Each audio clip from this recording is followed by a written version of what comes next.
Tonight, we're diving into what really happened after Harry Potter won the Second Wizarding War. This is an incredible topic, but I'll keep my narration calm to ensure you can still drift off to sleep. Thank you to those of you who've been joining us consistently. If you're falling asleep with us tonight, let me know in the comments how many nights in a row you've been here. And if this is your first night, just comment night 1. Now back to the video. The dust settles on the grounds of Hogwarts. The sun rises over the Forbidden Forest on the morning of May 2nd, 1998. For 7 years, we followed the boy who lived through every trial, every heartbreak, and every narrow escape. We watched as a single spell, a simple disarming charm, finally brought an end to the darkest era the wizarding world had ever known. We saw the celebration in the Great Hall, the heavy silence of the fallen, and then the story simply jumped. In a heartbeat, 19 years vanished. We found ourselves on platform 9 3/4 in the year 2017, watching a middle-aged Harry Potter wave goodbye to his children. But what happened in the gap? What actually occurred during those 7,000 days that transformed a traumatized 17-year-old soldier into the calm, settled father at the end?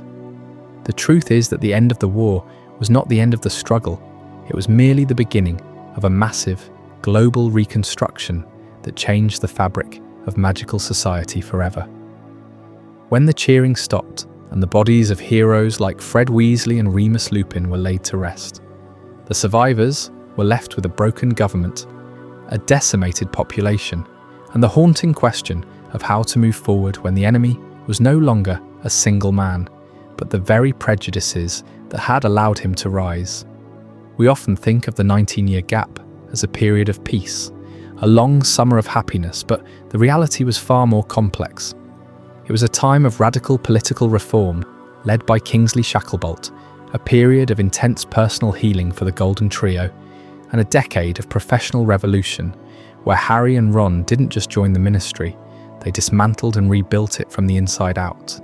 Imagine the weight on Harry's shoulders the day after the battle. He was 17 years old, the conqueror of the greatest dark wizard in history, and yet he didn't even have his newts. He was a high school dropout with the fate of a nation resting on his reputation. We need to look at how he navigated that fame without losing himself, how he chose to forgo his final year of school, while Hermione, ever the scholar, insisted on returning to the castle to finish what she started. There is a profound story in that choice. The girl who fought for the heart of the world, returning to the library, while the boy who just wanted to be normal accepted the burden of becoming the youngest head of the Auror department in history. And what of the others? What of the Malfoys who sat in the Great Hall after the battle, neither celebrating nor fighting, caught in a purgatory of their own making? What of the Longbottoms, the Lovegoods, and the remaining Weasleys? The Untold 19 years isn't just a list of marriages and birth dates. It is a saga of how a generation, defined by trauma, learned to live for something other than survival. It is the story of how the Ministry of Magic transitioned from a corrupt, infiltrated regime into a bastion of equality under the brilliance of Hermione Granger. It is the story of how Harry Potter dealt with the lingering echoes of the Horcrux inside him, and how he eventually came to terms with the names of the 2 men he honoured in his son, Albus Severus. Tonight, we're going to reconstruct that timeline piece by piece. We will explore the immediate weeks following the Battle of Hogwarts, the radical reforms of the 2000s, and the domestic lives of the characters we love as they navigated the mundane challenges of parenthood and career. We will look at the shadows that remained, the scars that never quite faded, and the new threats that began to stir as a new generation of Potters and Weasleys prepared to board the Scarlet steam engine. This is the definitive account of the world after Voldemort, the peace that was hard won, the secrets that were kept, and the legacy that continues to haunt the halls of Hogwarts. Let us go back to that first morning of peace and discover what it truly means to live after the prophecy has been fulfilled. Voldemort's body crumpled to the stone floor of the Great Hall, like a puppet with its strings severed. And in that instant, the world went utterly still. No echoes of spells ricocheting off the enchanted ceiling, no cries of the wounded piercing the air, no thunderous cheers erupting from the survivors. Just a profound aching quiet that pressed in from every direction, swallowing the chaos that had raged moments before. Dust motes hung suspended in the dim torchlight, the air thick with the metallic tang of blood and scorched stone, but sound itself had vanished, leaving only the hollow thrum of heartbeats in your ears if you strained to listen. Harry Potter stood there amid the debris, his wand still gripped tightly in a hand that trembled not from fear, but from the sheer finality of it all. For the first time in years, his mind was his own. No serpentine whispers slithering through his thoughts. No fragments of a fractured soul clawing at the edges of his consciousness. The Horcrux hunt, that relentless shadow, chase across forests and tombs and hidden chambers, was over, truly over. He was alone in his head, the silence inside matching the void outside. A solitude so complete it felt like floating in an endless sea. You can almost feel it, that disorienting peace crashing over him like a wave after a storm. No more visions of Nagini striking from the dark. No more echoes of Riddle's cold laughter. Just Harry, 17 years old, staring at the husk of the man who'd defined his every breath since he was a baby. The weight of it settled deep in his chest, not triumph exactly, but a quiet unravelling, as if his purpose had evaporated with that final green flash. And then slowly, the living began to move through the wreckage, their footsteps muffled, almost reverent. They gathered the fallen, laying them out in neat rows across the hall's vast expanse, a grim tally etched into the survivors' faces. There was Fred Weasley, his face frozen in that trademark grin, now slack and unnaturally still, his twin George kneeling beside him, hands hovering as if touch might shatter the illusion. Nearby, Remus Lupin and Nymphadora Tonks lay side by side, their hands almost entwined. The werewolf's gentle features pale under the grime of battle, her hair faded to a mousy brown in death, and little Colin Creevey, the wide-eyed fanboy who'd idolised Harry from his first year, his camera clutched forgotten in his lap, body too small for the war that claimed him, each body a story cut short, each one pulling at the threads of the life Harry had fought for. The Weasleys' wails started low, building into something raw that finally pierced the silence, but it was the quiet ones, the stunned stares, the numb touches that lingered heaviest. Friends, mentors, innocents, all arrayed like sentinels in the heart of Hogwarts, the castle itself seeming to hold its breath around them. As the night wore on, exhaustion clawed at everyone, but dawn crept in regardless, its first pale rays filtering through the shattered windows, high above.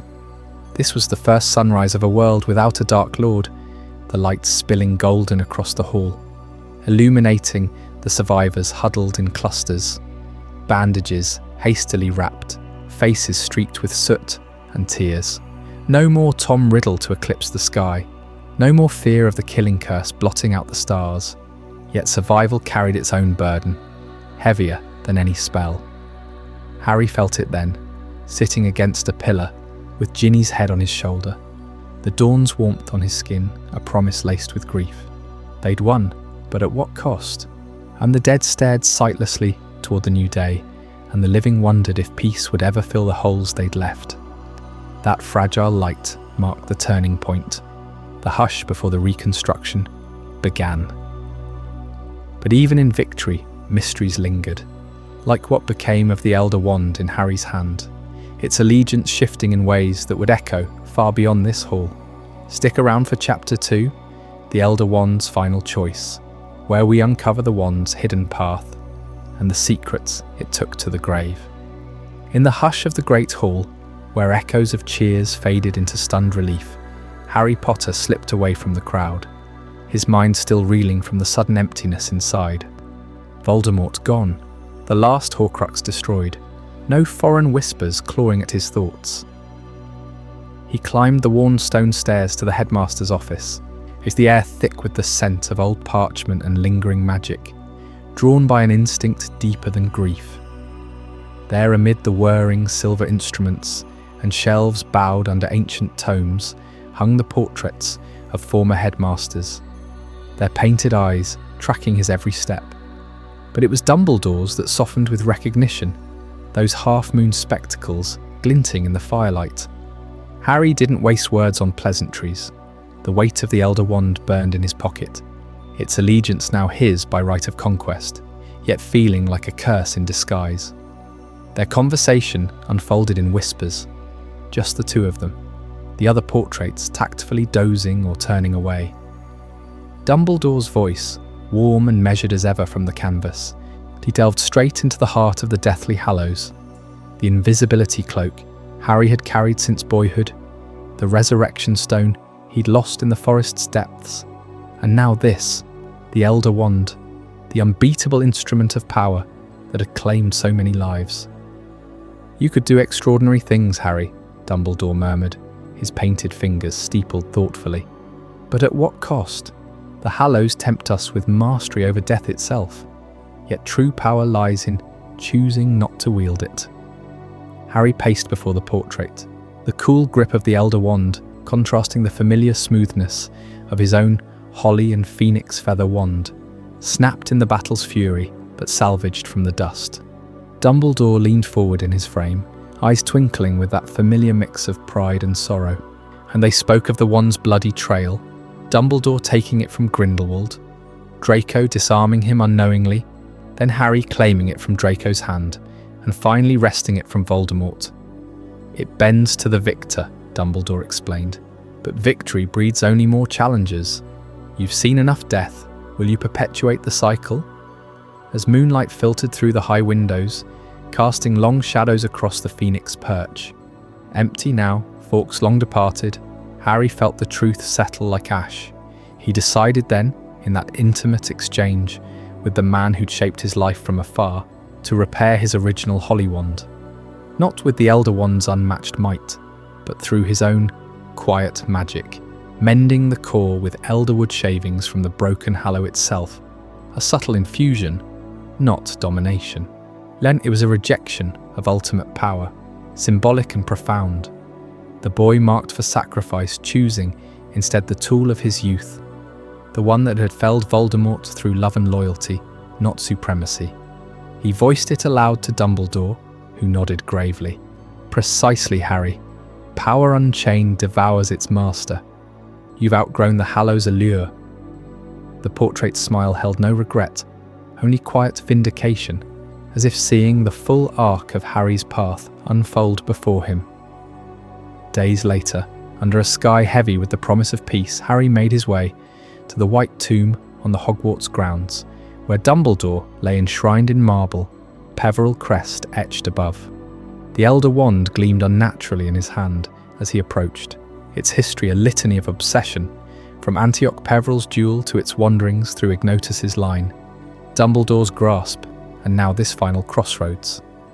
With Ron and Hermione watching from afar, understanding in their eyes, Harry placed it reverently beside its last true master, sealing the tomb anew. No incantation, no fanfare, just the soft click of stone on stone, breaking the bloody cycle of succession forever. The wand's power would die with Dumbledore, unclaimed, its allegiance severed by Harry's choice. Word spread through the wizarding world like a gentle breeze, a tale whispered in Diagon Alley and the leaky cauldron. Harry Potter, the boy who lived, had turned away from godlike might, but in that act, something deeper shifted within him. No longer defined by survival against a prophecy's cruel grip, by lightning scars and reluctant heroism, he emerged as a man who chooses to live, embracing a future unburdened by artifacts of death, free to build rather than destroy. This quiet revolution in Harry's hand mirrored the wizarding world's own mending, as old corruptions crumbled under new leadership. And that brings us to Shacklebolt's reconstruction, where Kingsley Shacklebolt steps into the minister's office and begins reshaping the ministry from the ground up. You won't believe the sweeping changes that followed, pulling everything back from the brink. As Harry stepped away from the headmaster's office, his repaired holly wand tucked securely in his pocket, a quiet emblem of reclaimed normalcy. The wizarding world outside those stone walls teetered on the brink of collapse.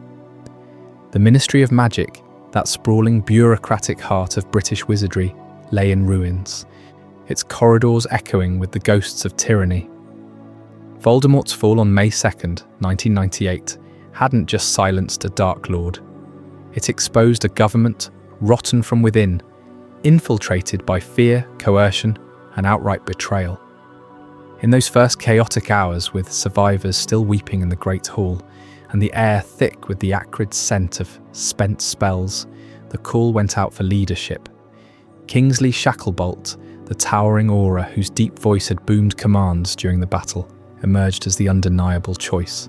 You'd have seen him then, his ebon skin glistening with sweat under the flickering torchlight, his wand still gripped like a lifeline as he addressed the ragged crowd of ministry holdouts and order members alike. No pompous election, no drawn-out debate, just an emergency appointment as interim Minister for Magic, ratified on the spot by those who remembered his unyielding loyalty. Shacklebolt didn't campaign for the role. The wizarding world thrust it upon him, desperate for a steady hand to steer through the storm. He wasted no time. Picture the atrium, that vast marble expanse usually buzzing with hurried memos and clacking heels, now patrolled by Aurors in crisp new robes, their eyes sharp for any sign of lingering Death Eater sympathisers. Shacklebolt's first decree targeted the Muggle-born Registration Commission, that vile apparatus of discrimination Voldemort had imposed to hunt and humiliate those born to non-magical families. Hermione Granger, fresh from the fray with her mind already racing ahead, led the charge. Files were seized from dusty offices, yellowed parchments listing names, blood statuses, confiscated wands. One by one, those records burned in supervised pyres, the flames leaping high as witnesses cheered, a symbolic cleansing.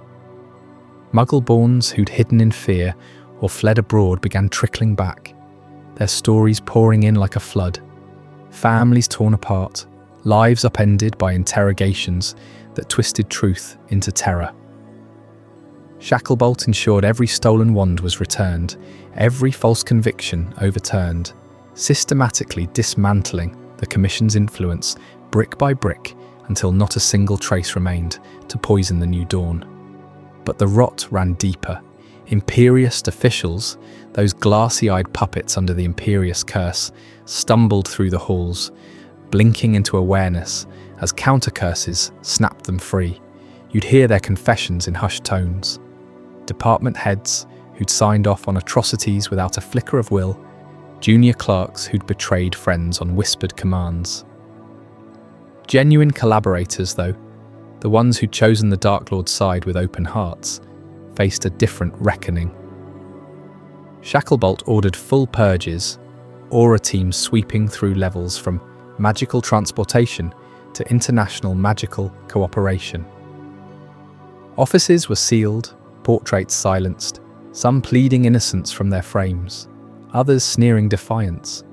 Veritaserum flowed freely in interrogation rooms, its bitter truth uncoiling lies like smoke. By week's end, dozens were in custody, the ministry's roster halved overnight, leaving echoing vacancies where corruption once thrived. Yet victory's shadow stretched long. The wizarding economy, shattered by war's demands, ground to a halt. Gringotts' vault stood half empty. Goblins wary of every withdrawal after the dragon's rampage. Shops in Diagon Alley boarded windows, their shelves bare of potion ingredients, harvested only under duress. Galleons hoarded in panic meant no trade, no new brooms from quality Quidditch supplies, no fluttering robes from Madame Mulkins. And the people, oh the traumatized wizarding population, clung to fragile threads of hope. Nightmares plagued sleep, ghosts of fallen comrades like Fred Weasley or Remus Lupin whispering in the wind. Children orphaned by raids huddled in makeshift shelters, their magic wild and unchecked. Healers at St. Mungo's overflowed with cases of battle shock, minds fractured by Cruciatus scars that no potion could fully mend. Shacklebolt walked those wards himself, his presence a balm, promising rebuilding funds rerouted from seized Death Eater fortunes. Yeah, slowly markets reopened, aid packages apparated to families in need. But the healing? That would take years etched into every wary glance and hesitant laugh. You can feel the weight of it even now, that fragile pivot from ashes to renewal, as Shacklebolt's reforms laid the foundation for a ministry reborn. Harry's choice to mend his wand mirrored this larger mending, personal power rejected for collective strength.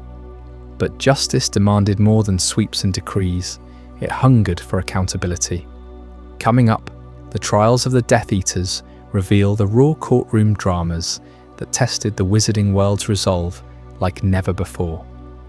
With the Muggle-born Registration Commission dismantled and its files burned in a massive pyre outside the Ministry atrium, Kingsley Shacklebolt turned his gaze to the captured Death Eaters huddled in the temporary holding cells beneath Wizengamot Hall. These were no mere sympathisers. They were the surviving inner circle, the ones who had whispered Voldemort's darkest commands into the ears of terrified students and families alike. The trials began swiftly, in the sweltering heat of late May 1998, as the air still carried the faint, acrid tang of battle smoke from Hogwarts.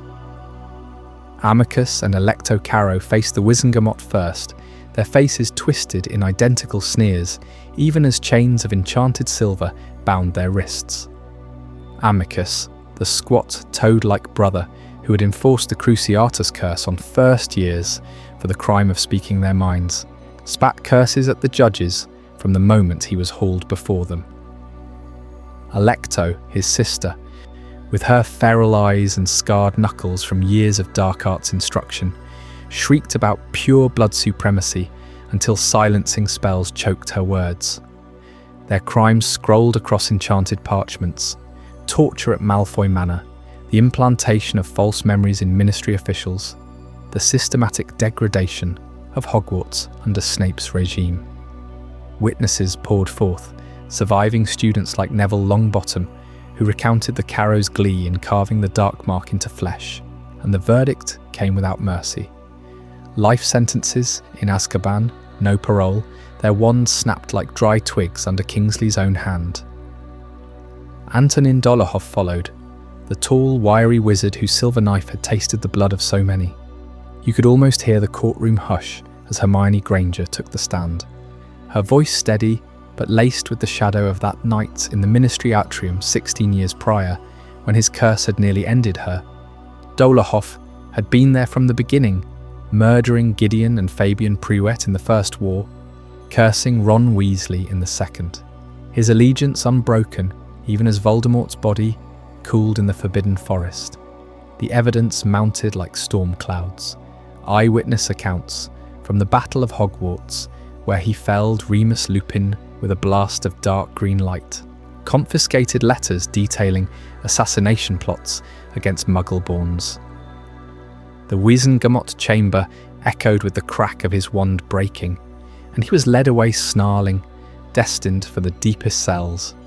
Not all trials ended so cleanly. The Malfoy family perched on a knife's edge, their ancient name a crumbling shield against the tide of justice. Lucius Malfoy, pale and diminished, his once impeccable robes hanging loose, stood accused of funding the Death Eater cause with Malfoy gold, of hosting Voldemort in his drawing room while Draco trembled upstairs. Draco himself, barely 17, faced charges for his reluctant attempts on Dumbledore's life and his role in the Astronomy Tower debacle. But it was Narcissa Malfoy who shifted the scales. In the hushed testimony that gripped the wizarding world, she recounted that final moment in the Forbidden Forest, leaning over Harry's still form, her fingers trembling against his chest, whispering the lie that saved them all. Voldemort dead, and Harry alive because of her maternal desperation. The Malfoy family's precarious legal position hinged on that act, a mother's lie whispered in the shadow of the Elder Wand. Harry Potter's testimony sealed it, a move that ignited fury across the Daily Prophet's front pages. The boy who lived, scars fresh and glasses askew, strode into the Wizengamot and spoke for Draco and Narcissa Malfoy. He described Draco's hesitation at Malfoy Manor, the boy's wand hand shaking as he refused the killing blow. He spoke of Narcissa's eyes, not cold like Bellatrix's, but fractured with fear for her son. Controversy erupted. Letters flooded the ministry, calling Harry a traitor. Headlines screamed, "Potter pardons pureblood poison." Yet his words carried weight. Draco walked free with probation and community service rebuilding Hogwarts. Narcissa and Lucius reduced to house arrest, their manor stripped of dark artifacts. It wasn't absolution, but mercy. He'd borne from Harry's own tangled history with the family that had both hunted and spared him. These trials reshaped Azkaban itself. The Dementors, those soul-sucking wraiths that had guarded the prison for centuries, feeding on despair like starved wolves, were deemed too volatile, too loyal to Voldemort's lingering shadow. Kingsley ordered their permanent decommissioning, scattering them to the North Sea's fog-shrouded isles, where they could no longer prey on the innocent or the guilty. In their place came human guards, auras rotated in shifts, trained under Harry's emerging leadership, their Patronus charms lighting the stone corridors. Azkaban transformed from a pit of endless night into something almost humane, the screams fading as sunlight spells pierced the battlements for the first time. You can feel the weight lifting from the wizarding world in those months. The gallows creak, replaced by the scratch of quills on reform decrees. But as the trials wound down and the last Death Eater chains rattled shut, eyes turned back to Hogwarts, its towers still jagged wounds against the sky. What secrets lay buried in those ruins, waiting to be unearthed? That's what we'll uncover in Chapter 5. Returning to the ruins. As the gavel fell on the last of the Death Eater trials, with the Carrows sentenced to Azkaban and the Malfoys slipping into a fragile probation under Narcissa's testimony about lying to Voldemort to save Harry, the wizarding world's focus shifted from courtrooms to the scarred heart of their resistance. Hogwarts itself. The castle stood battered, its towers cracked like broken bones. You had the Great Hall, a cavern of shattered glass and fallen stone, where bodies had lain just weeks before. Dust still hung in the air like a shroud, and the acrid scent of scorched magic lingered in every corridor. Rebuilding began almost immediately. Under Kingsley's watchful eye as interim minister, crews of witches and wizards, many of them survivors of the battle, apparated in daily, their spells weaving through the debris. The astronomy tower, where Dumbledore had fallen a year earlier, was the first priority. Its jagged silhouette, repaired with precise reparos, the stone glowing faintly as it knit back together. But it wasn't just mending walls. This was restoration laced with remembrance. A new wing emerged from the rubble, dedicated to the fallen, a memorial hall lined with enchanted portraits that whispered stories of the lost. Fred Weasley's grinning face flickered to life there, recounting pranks mid-battle. Remus Lupin's calm voice read from a tattered copy of Hogwarts, a history. Tonk's hair shifted colours as she laughed about her clumsiness. Plaques gleamed with names. Colin Creevey, Lavender Brown, so many students, each one a permanent echo of May 2nd, 1998. The castle rose stronger, its stones infused with protective wards that hummed softly at night, a living testament to the cost of victory. Amid this rebirth, choices loomed for the trio who'd led the charge. Harry and Ron, scarred by years on the run, turned their backs on classrooms. No more lessons in transfiguration or potions for them.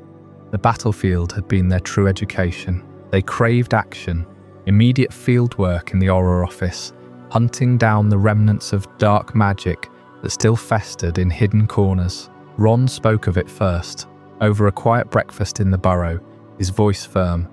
The war had forged them into something beyond schoolboys. Harry nodded, his green eyes distant. knowing desks would feel like cages after facing Voldemort one-to-one. Fieldwork meant purpose, chasing leads on escaped snatchers, dismantling cursed artifacts. Real work, not theory. Hermione, though, chose the radical path. Her mind, always hungry for knowledge, couldn't abide the gap in her education. She'd missed her 7th year entirely, pouring everything into the Horcrux hunt out of sheer loyalty and heart. Now, with peace settling like morning mist, she announced her return to Hogwarts for an unprecedented 8th year, solely to sit her N.E.W.T.S. Friends stared, baffled. Why chain herself to textbooks when the Ministry beckoned? But Hermione saw it as unfinished business, a way to honour the education Hogwarts had given her amid the chaos. She walked those restored halls again, her robes crisp, quill scratching late into the night, determined to graduate properly. Her brain power sharpened for the battles ahead in magical law enforcement. Not everyone sought such structure. Neville Longbottom, the boy who'd drawn the sword of Gryffindor from the sorting hat and led the D.A.'s final stand, traded his hero's sword for soil and shears. War had awakened something in him, a quiet command over plants that bloomed under his touch, even in the heat of battle. As the castle healed, he apprenticed under Professor Sprout in herbology, his hands deep in venomous tentacular pots and shrivel fig vines. No more prophecies or prophecies fulfilled. This was his peace, nurturing life from the earth's quiet magic. The greenhouses, his new battlefield where mandrakes wailed softly and fluxweed twisted toward the sun. Whispers followed him, the hero tending mandrakes, but Neville just smiled, dirt under his nails, finally at home in his own skin. You can almost hear the castle breathing again, its hearths crackling with new fires. Students' laughter tentatively filling the air, yet beneath the repairs, questions stirred about what came next for those who'd fought hardest. Harry and Ron's path led straight to the Auror office, where their unconventional expertise would upend everything.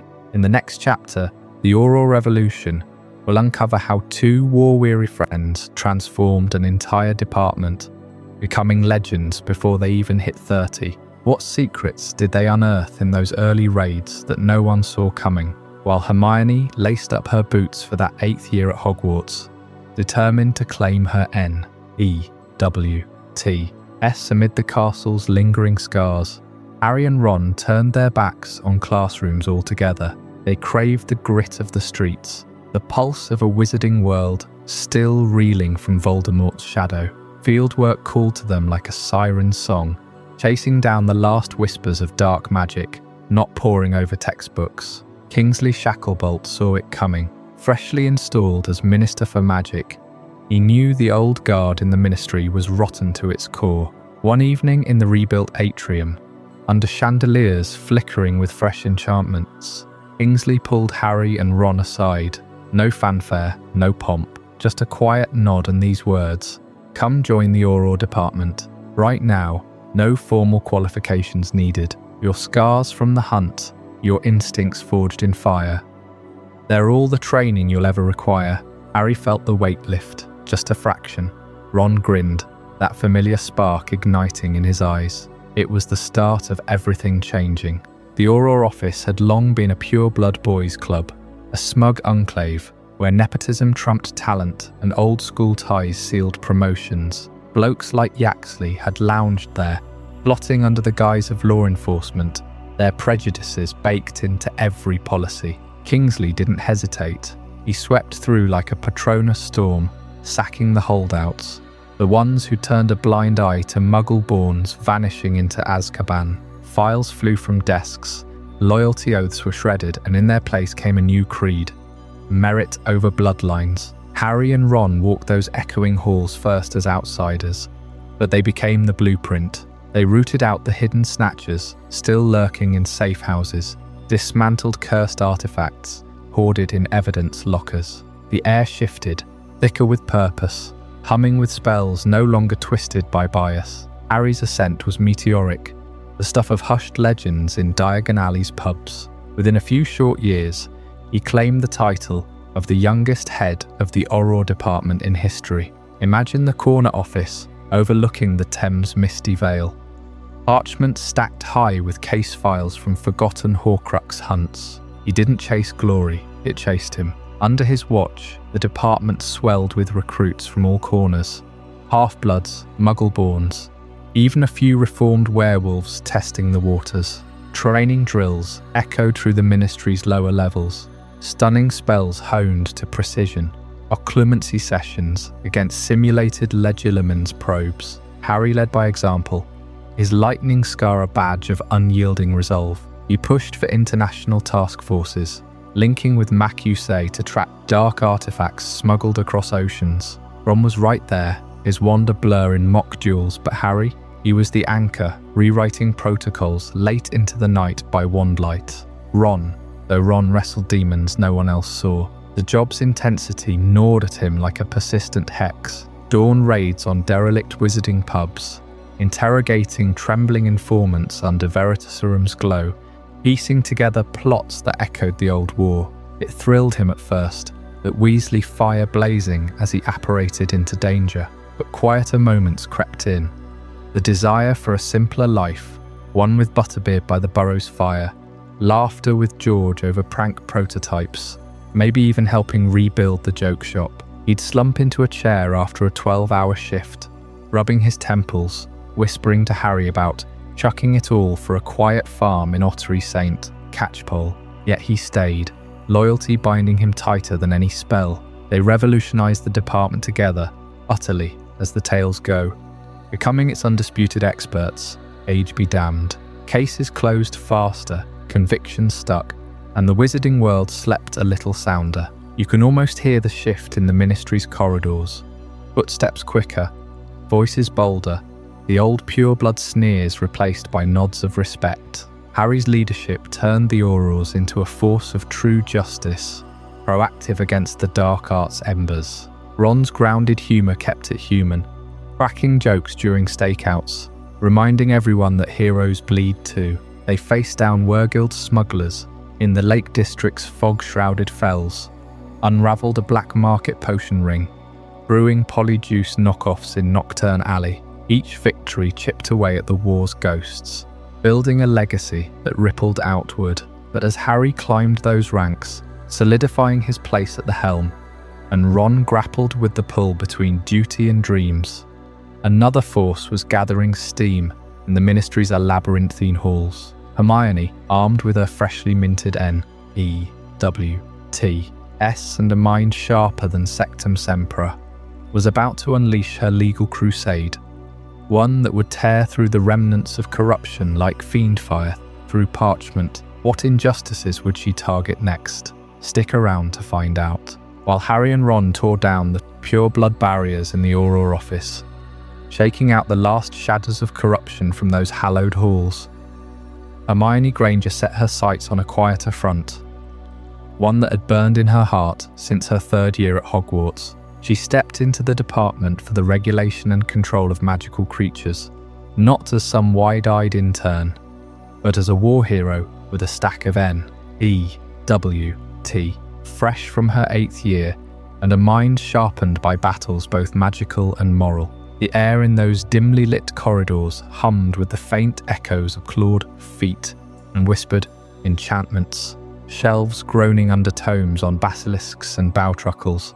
But Hermione saw beyond the beasts to the sentient souls trapped in chains of tradition. Her first days there felt like breathing fire into embers long gone cold. House elves, those tiny figures with their mismatched towels and unwavering loyalty, had slaved in the shadows of wizarding homes for centuries, their freedom a punchline in society tease. Goblins, with their fierce eyes and hammered gold, simmered under treaties that treated them like forge tools rather than equals. Post-war, with Voldemort's ashes still settling, Hermione launched her legislative battle to improve the rights of house elves and goblins, drafting bills that cut through the ministry's fog like a severing charm. She argued in wood-panelled committee rooms, her voice steady as she cited ancient goblin rebellions and the elves' willing sacrifices at Hogwarts, their pops of apparition saving lives amid the rubble.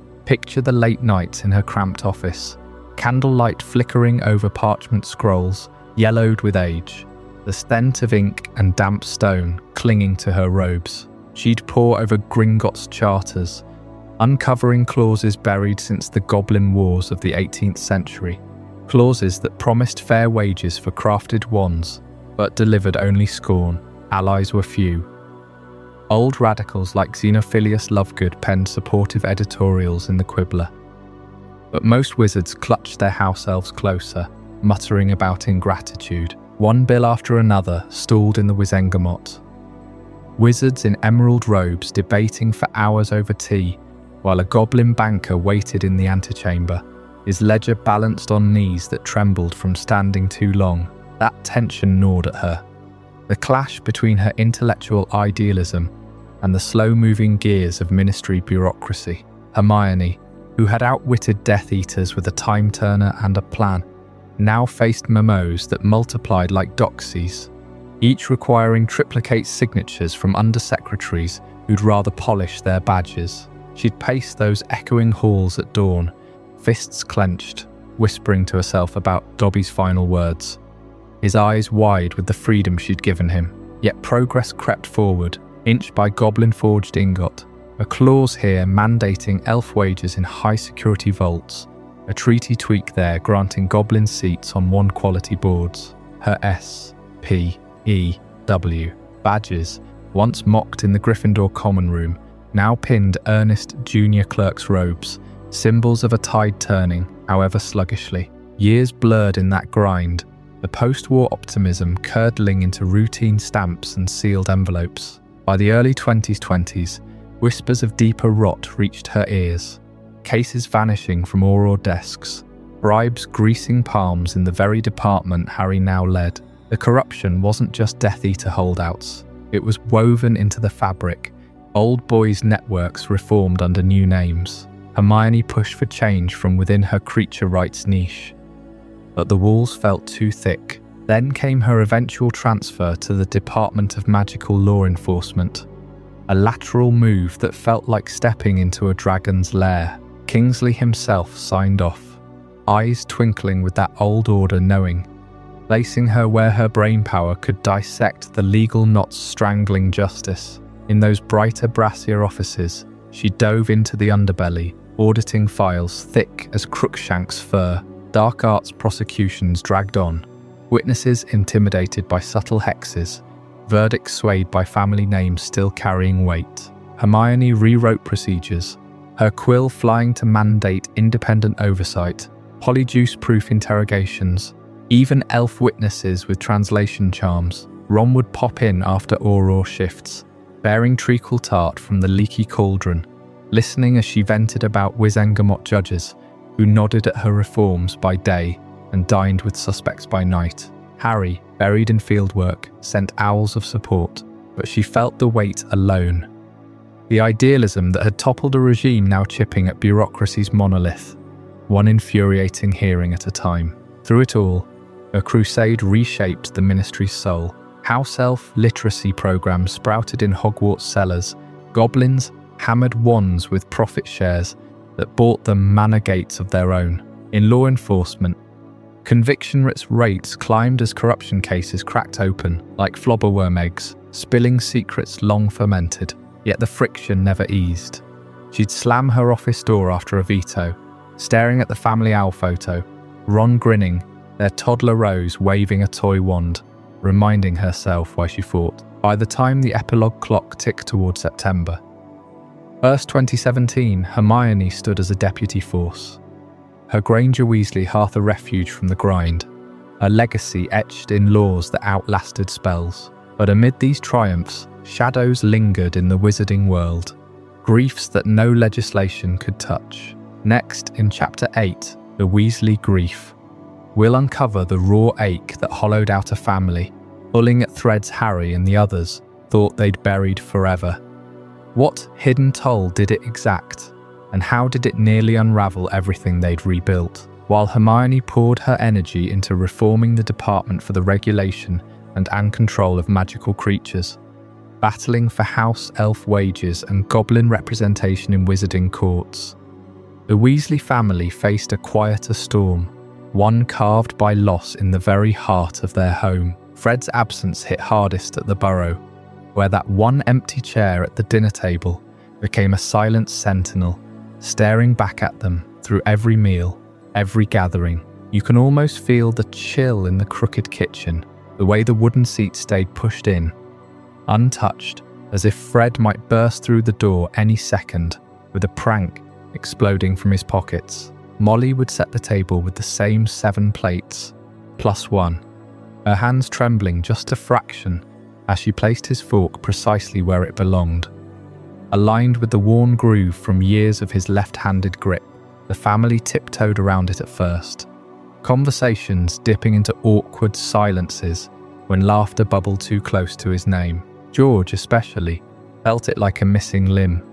He'd stare at that chair during rare visits home, own grin faltering, the shop's chaos waiting back in Diagon Alley, pulling him away before the ache could settle too deep. And oh, Weasley's Wizard Wheezes became George's battlefield, a riot of colour and invention that he wrestled alone now, the jokes landing a little flatter without Fred's spark to ignite them. Picture the shop on a bustling post-war afternoon, shelves groaning under Peruvian instant darkness powder and you-know-poo sweets, customers flooding in for the thrill of survival celebrated in whimsy. But behind the counter, George hunched over ledgers by wandlight late into the night, his ear, still half melted from Sectum Sempra, throbbing as he mixed batches solo, tweaking formulas that once flowed from twin intuition. Suppliers haggled harder without Fred's silver tongue, prototypes fizzled more often, and the wild energy that defined the place dimmed to a determined flicker. He joked to himself in the mirror, practicing one-liners for the front, but the punchline always echoed hollow. The shop's success, a tribute that weighed heavier each dawn. Molly's world shrank in those early months, her protective instincts wrapping tighter around the children who remained, like a mother phoenix, shielding her fledglings from the world's lingering ashes. No more sending them off to fight. Now she hovered, insisting on flu calls before every Auror shift, piling extra charmed scarves into their packs against imagined curses. Bill and Fleur found their quiet cottage visits extended, Charlie's dragon burns inspected with a healer's precision she didn't possess, Percy's ministry reports dissected for hidden dangers. Ginny, back from Hogwarts ruins, bore the brunt, at first Molly's arms lingering too long in hugs, her voice cracking over simple plans like Quidditch practice. Yet in that fierce guarding, something vital stirred. Family dinners reclaimed the Burrow's heart, not as hurried wartime fuel, but as slow elixirs of mending. Those evenings unfolded like rituals, the long table groaning under shepherd's pies, bubbling with gravy thick as memories.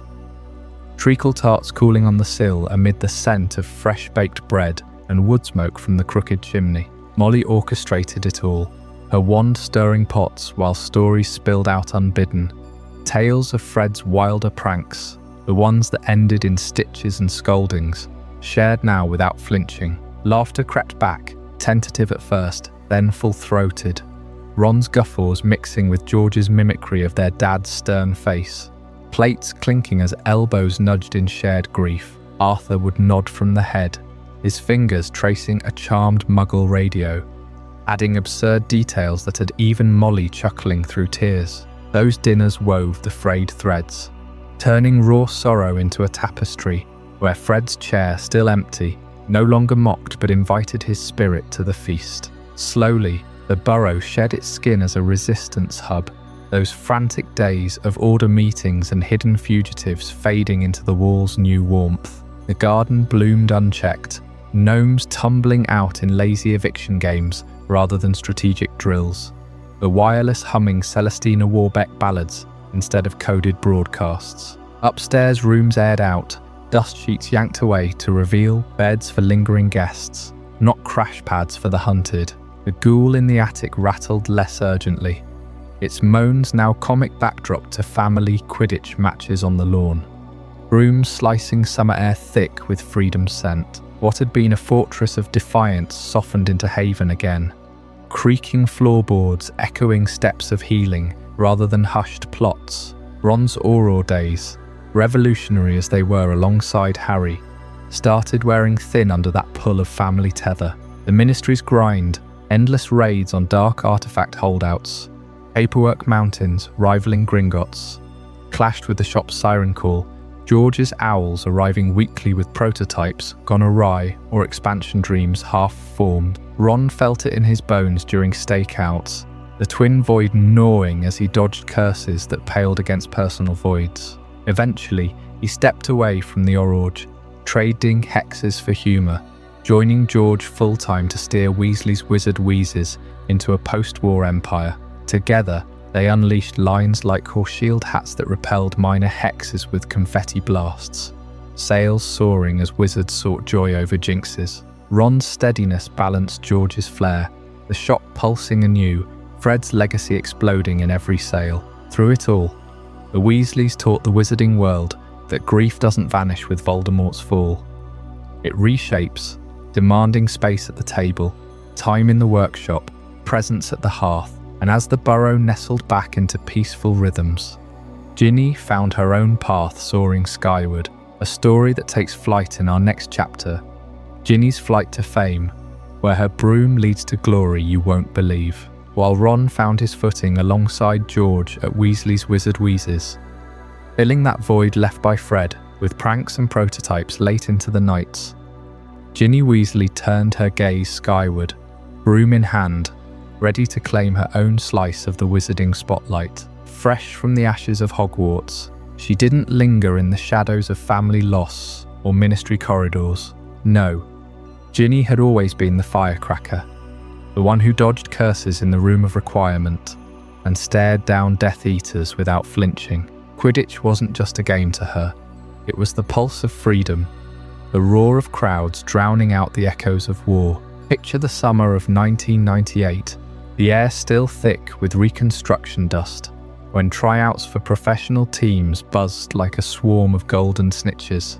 Ginny, barely out of her teens, swept onto the pitch at Holyhead, her red hair whipping like a comet's tail against the Welsh gales. The Holyhead Harpies, those fierce all-female warriors of the league, known for their relentless dives and unyielding spirit, spotted her talent immediately. She wasn't just fast, she was precise, her seeking eye honed from years of backyard chases with her brothers and those clandestine practices during the darkest days. Her professional debut as a seeker for the Holyhead Harpies came that very autumn, in a match against the Appleby Arrows that packed stadiums from Land's End to John O'Groats. The crowd erupted as she mounted her Cleansweep 11, the leather grip worn smooth from wartime flights, circling high above the emerald turf.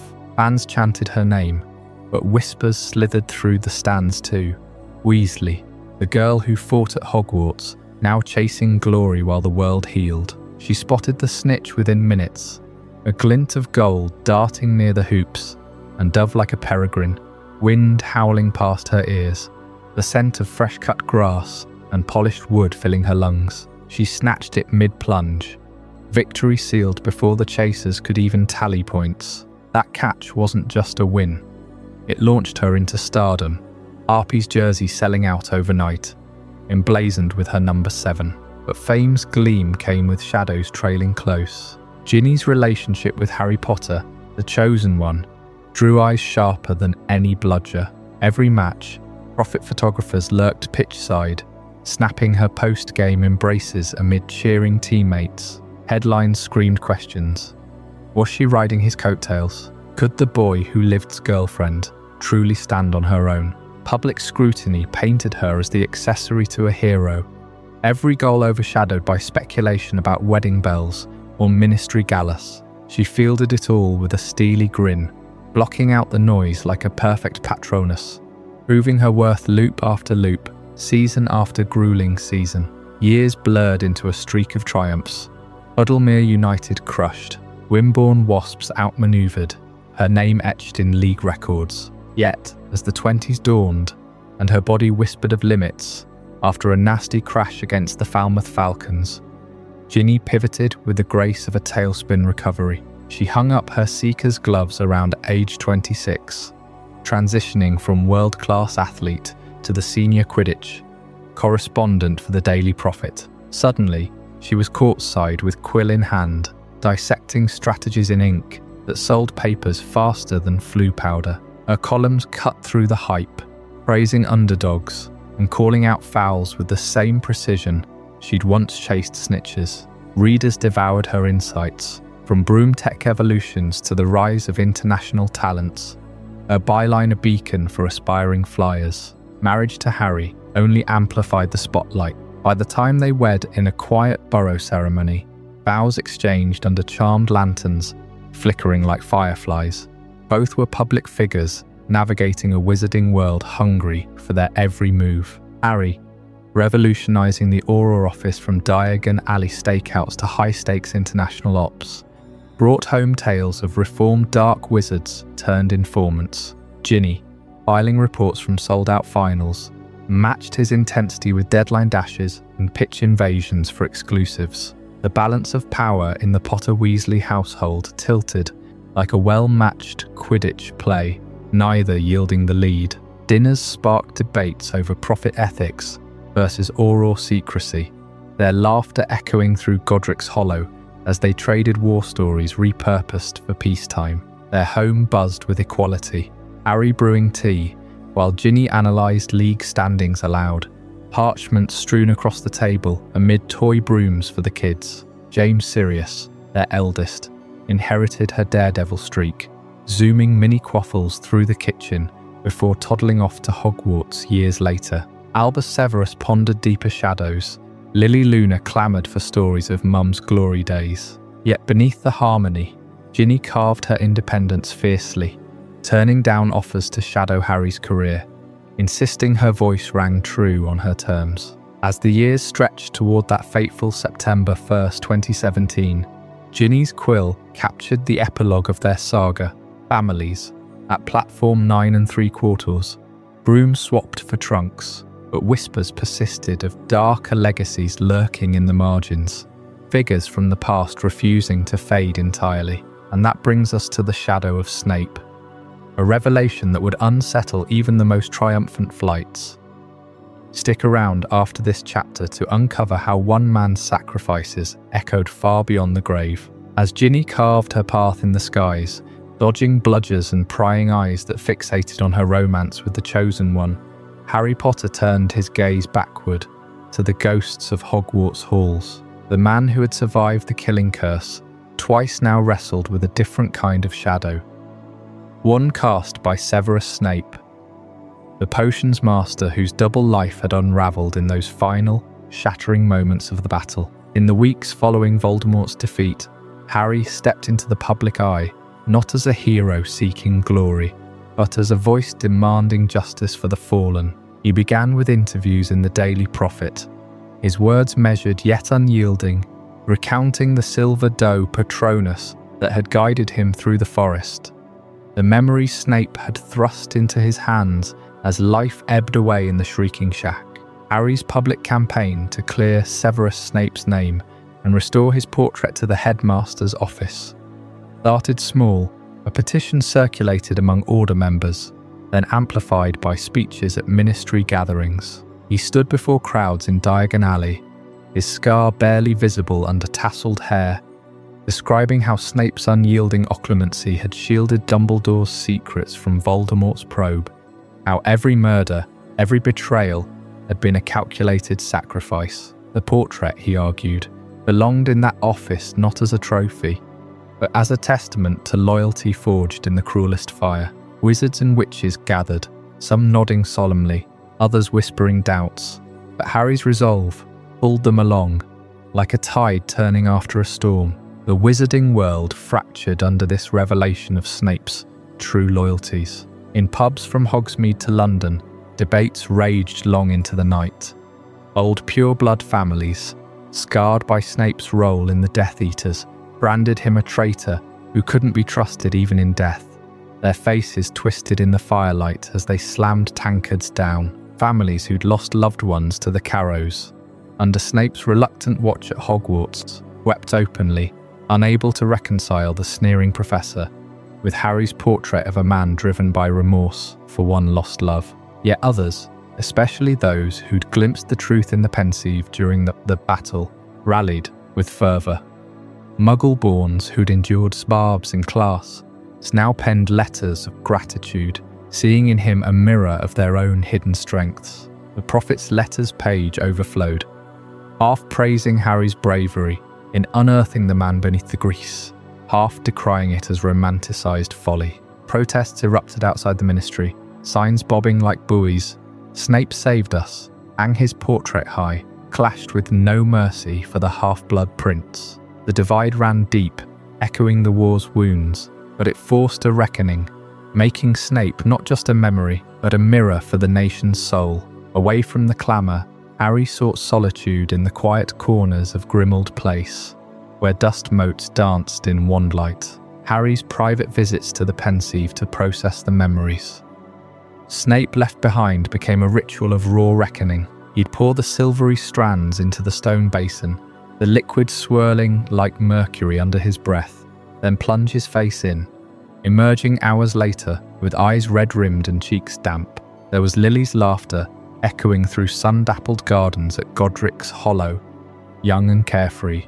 The sting of rejection in Snape's schoolboy plea, his voice cracking like thin ice. He'd relived the night of her death, Snape's howl of anguish splitting the air as he cradled her body, vowing vengeance that twisted into decades of shadow work. Frame after frame unfolded. Snape pleading with Dumbledore in the headmaster's office. Tears carving tracks through grime, the tense whispers in the forbidden forest, plotting the Elder Wand's path. Each dive peeled back layers. Snape's contempt for James a venom born of envy, his cruelty to Harry a twisted penance. Emerging gasping, Harry would pace the creaking floors, creature shuffling nearby with tea, grappling with the weight of it all. These weren't just memories, they were confessions, carving understanding into his heart, one painful swirl at a time. Through it all, Harry saw not a saint, but a flawed hero, riddled with spite, propelled by a love that outlasted hate. That truth simmered as his life, with Ginny deepened, their home filling with the cries of new life. When their second son was born, dark-haired and solemn-eyed, Harry chose a name that bridged the chasm. Albus Severus. He whispered it to the infant in the hush of saint. Mungo's ward, the words heavy with intent. Albus for the mentor who'd believed in second chances. Severus for the man who'd given everything for one. Ginny squeezed his hand, understanding without question, as nurses bustled past with potions and smiles. Later, at platform 9 3/4, 19 years after the battle, Harry would kneel to his son, explaining it all under the steam of the Hogwarts Express. You were named for 2 headmasters of Hogwarts. One of them killed the other one. But that's not really the point, is it? The boy's wide eyes mirrored Harry's own uncertainties, but in that naming, Harry honoured the shadow that had shaped him, a decision rippling forward into legacies yet to unfold. As these personal reckonings settled, ripples spread through wizarding society, reshaping alliances and animosities in ways no one anticipated. Up next in Chapter 11, The New Social Order, we'll uncover how the war's end birthed unexpected unions and fractures that redefined bloodlines forever. Stick around, because what emerges will challenge everything you thought you knew about peacetime magic. Before we dive deeper into this incredible journey, I'm curious, where in the world are you watching this from? Drop a comment below and let our global community know. And if you're finding this as mind-blowing as I am, that like to help more people discover this story. As the wizarding world grappled with the uncomfortable truth of Severus Snape's loyalties, some families still whispering that his portrait in the headmaster's office was a grudging concession, others quietly toasting his memory in dimly lit pubs. The ground beneath old prejudices began to crumble. Pureblood supremacy, that venomous creed which had fueled generations of ministry corruption and Death Eater rallies, lost its grip not through a single dramatic trial, but in the slow bleed of irrelevance. By the early 2000s, the last holdouts in Parliament Square were laughed out of chambers, their manifestos gathering dust beside yellowed copies of the Daily Prophet from Voldemort's reign. Kingsley Shacklebolt, with his deep voice echoing through the atrium like a calming charm, steered reforms that exposed how blood status had twisted justice into a privilege for the elite.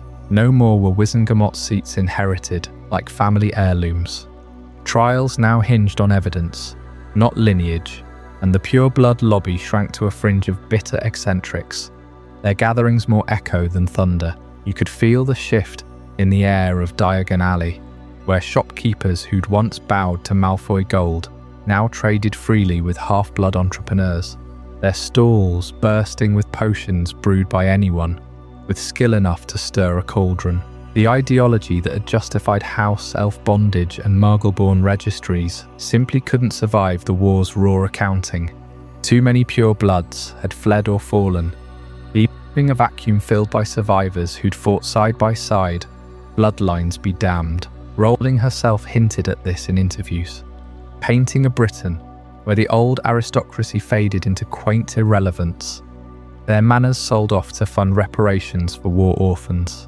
It was a quiet revolution, one debate at a time, until by the epilogues 19 years later, no serious voice dared invoke supremacy without drawing scornful laughter from the public gallery. Into that vacuum rose the D.A. generation, those scrappy students from Dumbledore's army who turned corridors into battlegrounds and broomsticks into weapons. They didn't seize power with wands raised.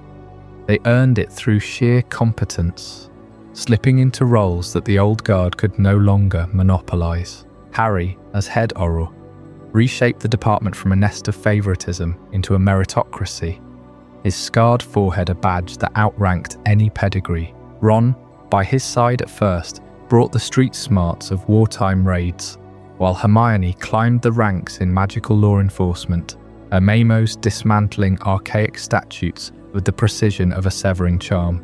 Neville Longbottom, that once gawky boy who'd beheaded Nagini, found himself tending the greenhouses at Hogwarts before whispers turned to offers.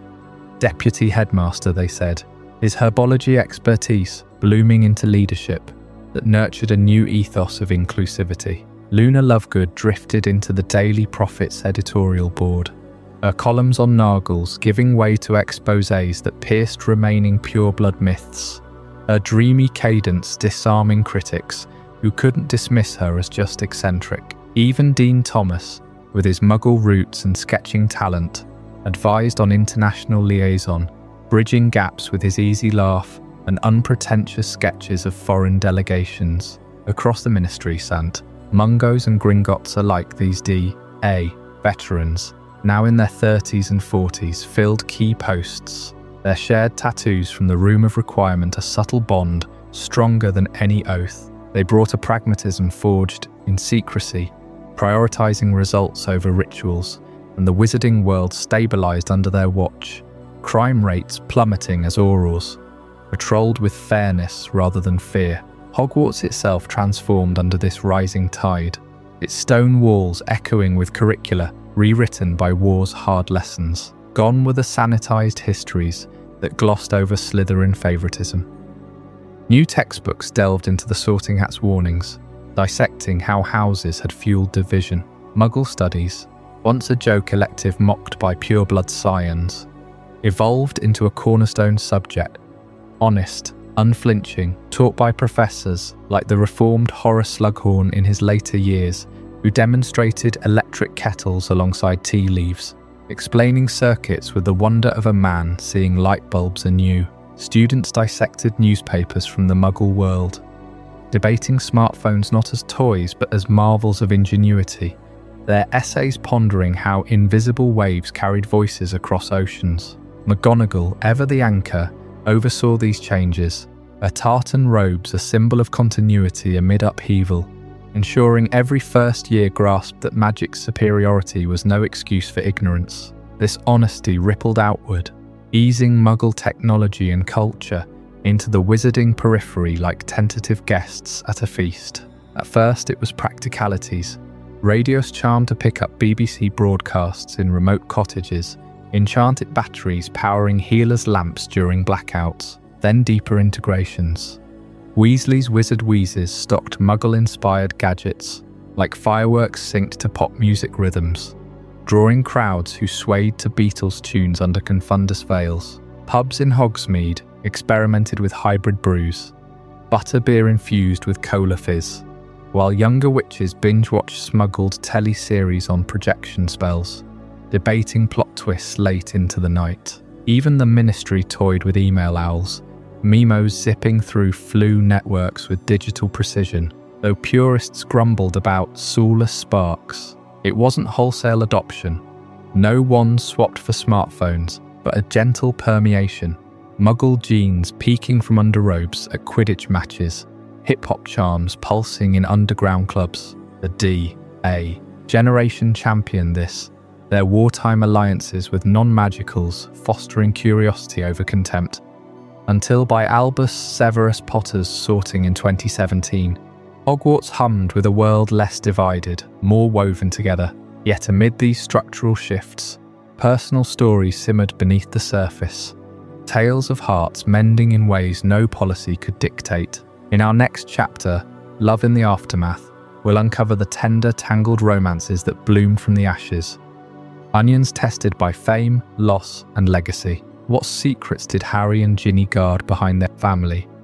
Smiles at platform 9 3/4 as the D.A. generation claimed their places in a wizarding world, free from pure blood shadows.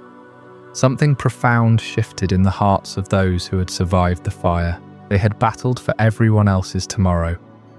Now they craved tomorrows that were theirs alone. You can almost feel the weight lifting in those first fragile months after the battle. Harry Potter, Ron Weasley, and Hermione Granger, the golden trio whose names echoed through every corner of Britain, stepped away from the cheers and the cameras. No grand ceremonies, no Daily Prophet splash pages. Their weddings unfolded in whispers of secrecy, tucked far from the prying eyes of wizarding paparazzi who still hungered for glimpses of heroes turned legends. Picture Harry and Ginny Weasley slipping away to a secluded glen in the Scottish Highlands, the air thick with heather and the soft hum of protective charms woven by old friends. Just a handful of witnesses, the borough's closest kin, perhaps a few order members who knew the value of silence, vows exchanged under a canopy of stars, with the wind carrying echoes of Quidditch laughter rather than war cries. Ron and Hermione chose even deeper seclusion, a hidden wizarding chapel on the Cornish coast, waves crashing below like a natural veil. No fanfare, no feasts that could draw reporters apparating from afar. They married in the hush of their own choosing, sealing a bond forged in foxholes and forests, now blooming in peace. This turn toward the private wasn't born in a vacuum. Bill and Fleur Weasley had shown the way years before, their life at Shell Cottage becoming the quiet blueprint for what domestic futures could look like after chaos. That weathered seaside haven, perched on cliffs battered by Atlantic gales, had sheltered Harry during the hunt for Horcruxes, its salt-kissed walls and wild gardens a sanctuary amid the storm. Post-war, Bill and Fleur poured their souls into it, transforming refuge into home. Bill, with his dragon-scarred face and curse-breaker's steady hands, tended the herb garden where moonbloom flowers glowed under endless skies. Fleur, her Vela grace softened by contentment, filled the cottage with the scent of fresh-baked treacle tart and the melody of French lullabies. They hosted no crowds, just family spilling over for Sunday roasts, where stories of survival mingled with dreams of simplicity. Shell Cottage stood as proof. Love could be a fortress, walls of whitewashed stone holding back the world's noise, windows open only to the sea's endless rhythm. Others saw it and yearned for the same. The trio, exhausted by public gazes, modelled their lives on that blueprint, seeking corners of the world where they could breathe without being icons. Harry traded the flash of Auror chases for evenings by a fire, Ginny's hand in his, plotting nothing grander than family Quidditch matches on a private pitch. Ron and Hermione built a modest home in the countryside, bookshelves groaning under tomes of lore and laughter, far from ministry corridors. It marked the true shift from fighting for the world to building a private one, brick by charmed brick, where scars faded into stories told only to loved ones. And in that intimate world, new life stirred with poignant timing. On the first anniversary of the Battle of Hogwarts, May 2nd, 1999, Victoire Weasley entered the scene, her cries piercing the dawn at Shell Cottage like a promise fulfilled. Bill and Fleur had chosen that windswept haven for the birth, midwives from the local wizarding village, attending under secrecy spells. Victoire, named for victory itself, arrived as the sun crested the horizon, her tiny fists waving as if claiming the peace her parents had helped secure. Fleur later shared in quiet interviews how the date felt fated, a full circle from destruction to delight, the cottage's waves singing lullabies to their firstborn. Victoire's arrival rippled outward, inspiring the others. She toddled through gardens that had hidden fugitives, her laughter chasing away ghosts, showing Harry, Ron and Hermione that healing meant not just surviving, but creating legacies in the soft light of ordinary days. These private unions and births wove a tapestry of normalcy, thread by thread. Harry and Ginny's home in Godric's Hollow, rebuilt from ashes, became a haven where Lily Luna Potter would one day chase garden gnomes with glee. Ron and Hermione's cottage, surrounded by fields where Crookshanks still prowled, hosted debates over butterbeer that stretched into starlit nights. The wizarding press speculated wildly, headlines screaming of elopements and secret ceremonies, but the couples guarded their joy fiercely, apparating past reporters, silencing charms at the ready. Friends like Neville Longbottom and Luna Lovegood stood as witnesses, their own lives echoing this retreat. Neville tending Hogwarts greenhouses, Luna wandering with her radish earrings, both finding love in quiet orbits away from fame's glare. Yet this inward turn carried its own subtle magic. The Golden Trio, once saviours on every front page, discovered power in vulnerability. Late night, confessions by candlelight, the thrill of Ginny's Harpies jersey hung by the door, Hermione's law scrolls scattered across kitchen tables. Bill and Fleur's model endured. Shell Cottage visits became annual pilgrimages, Victoire's blonde curls bouncing as she led her cousins in shell hunts, the sea air washing away war's salt. Here, in these sheltered lives, the real reconstruction happened. Not in ministry halls, but in the warmth of shared beds and the patter of small feet. As the years softened edges, you sensed the profound relief in J.K. Rowling's own words, how she envisioned these heroes shedding their capes for aprons, their battles now bedtime stories. The private weddings ensured no spectacle diluted the intimacy. The blueprint of Shell Cottage promised sustainability. Victoire's birth on that hallowed anniversary sealed it, a defiant celebration of life over loss. But those children, growing up in the glow of their parents' hard-won peace, harboured stories all their own, tangled with the shadows of a war they never fought, will uncover the heartaches and rebellions of the lost generation's children next, where legacies twist in ways no one saw coming. Those quiet weddings marked the turning point, where the roar of battle faded into the soft rhythm of hearths and cradles. Much like Bill and Fleur had shown at Shell Cottage, turning a war-torn hideout into a haven of laughter and salt-kissed air, Harry and Ginny settled into a home that echoed with the same promise, a place where the scars of the past met the uncharted joy of tomorrow. And from those unions came the children, the true heirs to a victory hard won, a generation born not in shadow, but in the steady light of peace. They were the lost generation's children, carrying names heavy with history, their tiny hands grasping at legacies that spanned graveyards and triumphs. James Sirius Potter arrived first, in the spring of 2005, a squalling bundle of mischief with his father's untamable hair, and a spark in his eyes that hinted at boundless adventure. Harry held him close that first night, whispering stories of the grandfather he was named for. James Potter, the bold prankster who flew like the wind on his broom, and Sirius Black, the godfather who defied Dementors with a grin and a motorbike roar. Those names weren't chosen lightly. They draped over the boy like an invisibility cloak woven from pride and peril. James Sirius grew into them effortlessly, scampering through the Burrow's gardens, leading raids on the Sweet Jar, with a swagger that made Molly Weasley shake her head and smile. Yet beneath the play, there lingered the weight. Expectations from a wizarding world that still whispered of the Chosen One's lineage, turning every Quidditch loop and cheeky spell into a preview of greatness. He was the bridge, the firstborn son, who embodied the Potter fire without the prophecy's chill. Blended into this expanding family circle was Teddy Lupin, Harry's godson, born just months before James in the chaotic dawn of peace, on April 1st, 1998. Right as the Battle of Hogwarts echoes still hung in the air, Remus and Tonks had fought to their last breaths for this new world, their son a final gift, his hair shifting from turquoise to bubblegum pink even as his newborn, a metamorph magus like his mother. With his parents gone, Teddy became the Potter Weasley clan's adopted heart, shuttled between Godric's Hollow and the Burrow, where Ron taught him, exploding Snap and Hermione quizzed him on potion ingredients long before Hogwarts called. Holidays at the Potters meant Teddy tumbling with James in the grass, their laughter a defiant melody against the silence of lost voices. He wasn't just family.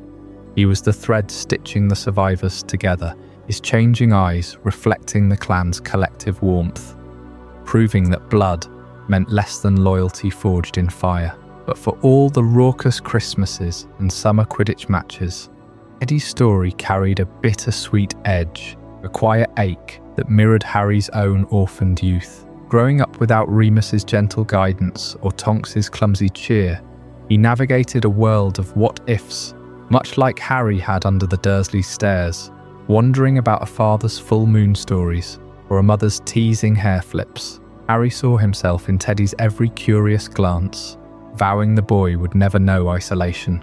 They'd sit by the fire, Harry recounting Remus's bravery in the Order, Tonks's metamorph magus pranks that once turned McGonagall's eyebrows electric blue. It was healing through retelling, turning grief into guardianship, ensuring Teddy's childhood brimmed with aunts, uncles and cousins who filled the void with relentless love. No child of that war would face the cupboard alone again. Andromeda Tonks stepped into this role with a fierceness born of her own losses, raising not just Teddy, but anchoring the next wave of war orphans, those left parentless by Voldemort's final stand. Widowed early, mother to a daughter slain in battle, she transformed her once stately home into a sanctuary of resilience, its walls lined with photos of Remus grinning sheepishly and Tonks mid-metamorphosis. Andromeda, with her black family poised tempered by Muggle influences from Ted, became the matriarch for strays, like little Victoire Weasley during long ministry days, or even orphaned DA members seeking solace. Her hands, veined with years, rocked cradles and mended brooms alike, whispering lessons of pure heart over pure blood. She was the unsung guardian, her presence a quiet revolution, nurturing these children into leaders who would never repeat the old hatreds. Years rolled on, the Burrow swelling with Potters and Weasleys, and Lupins in all but name. By September 1st, 2017, Platform 9 3/4 buzzed with that familiar steam and owl hoots. Ginny by his Sev, James Sirius, is now a second-year Gryffindor, all gangly limbs and Sirius-level cheek, while Albus Severus Potter clutched his trunk, eyes wide with the weight of his own storied names. Lily Luna waited her turn, red hair flying, and Rose Granger Weasley strode forward with Hermione's poise. Teddy, already a 7th year, slung an arm around Victoire, his hair matching the Scarlet Engine in solidarity. It was the epilogue made flesh. 19 years of reconstruction crystallized in trunks and tearful hugs, the ministry reformed under Kingsley. Harry heading Aurors with Ron, revolutionizing it against dark remnants. Yet beneath the trolleys and farewells, tension simmered, Albus's dread of Slytherin shadows, the Legacies' invisible chains that would later unravel in time-twisting turmoil. These children weren't just boarding a train. They were stepping into a world still healing, their laughter a testament to survival, their futures laced with echoes. And as peace took root in these young hearts, questions stirred in unexpected corners, like the shadowed halls of Malfoy Manor, where redemption flickered uncertainly. What became of the Malfoys in this new era? That's the intrigue we'll uncover in Chapter 14. The Malfoy redemption? As the Potter and Weasley clans wove Teddy Lupin into their warm, expanding circle, with James Sirius Potter carrying the echoes of his brave namesakes into his first adventures at Hogwarts. A stark contrast unfolded in the shadowed halls of Malfoy Manor. Could redemption truly bloom from the roots of pure blood fanaticism?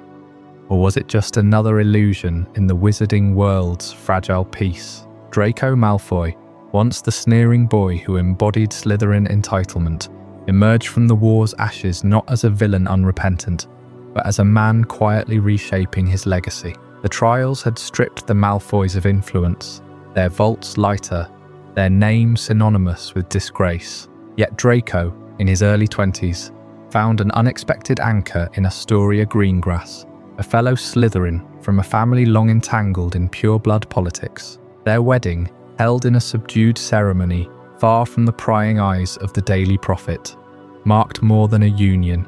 It signalled a deliberate break from the toxic creed that had poisoned generations. Astoria, younger than Draco by a few years, brought a fierce intellect and a hidden disillusionment with the old ways. Whispers in high society circles painted her as the perfect match. Elegant, reserved, with that signature Greengrass poise. But beneath the surface, she and Draco forged a pact against the very traditions that defined their upbringing. They rejected blood purity outright, scorning the arranged marriages and supremacist gatherings that Lucius had once hosted with such pride. No more galleons funneled into dark causes, no more house elves cowed into silence. Astoria's influence softened the manor's icy formality. Fresh flowers replaced dusty heirlooms, and conversations turned to Muggle literature smuggled in under charms. Draco, haunted by his wartime choices, leaned into this change, confiding to close allies that the war had exposed the hollow core of his father's obsessions. Lucius Malfoy, meanwhile, withered in bitter seclusion at the manor. The once arrogant patriarch, his silver hair now unkempt, and his cane tapping endlessly through empty corridors, retreated from public life entirely. Post-trial, he avoided Diagon Alley, shunned Wizengamot's summons, and let the sprawling estate fall into disrepair. Servants spoke of his days spent in the library, poring over faded tomes of pure-blood genealogy, muttering about betrayals and lost glory. Narcissa, ever the steel-willed survivor, managed what little social obligations remained, but Lucius became a ghost in his own home, a living monument to the war's unforgiving judgment,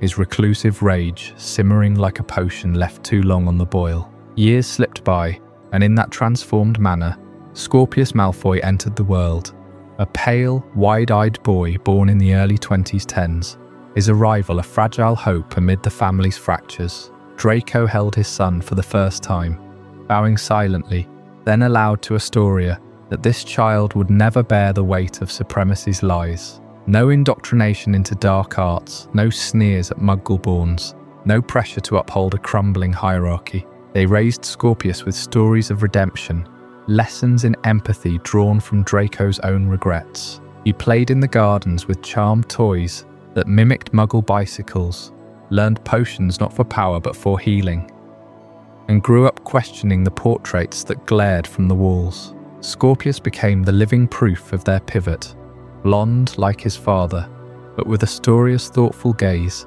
untainted by the venom that had defined Malfoy manhood before. These shifts didn't erase the past, of course.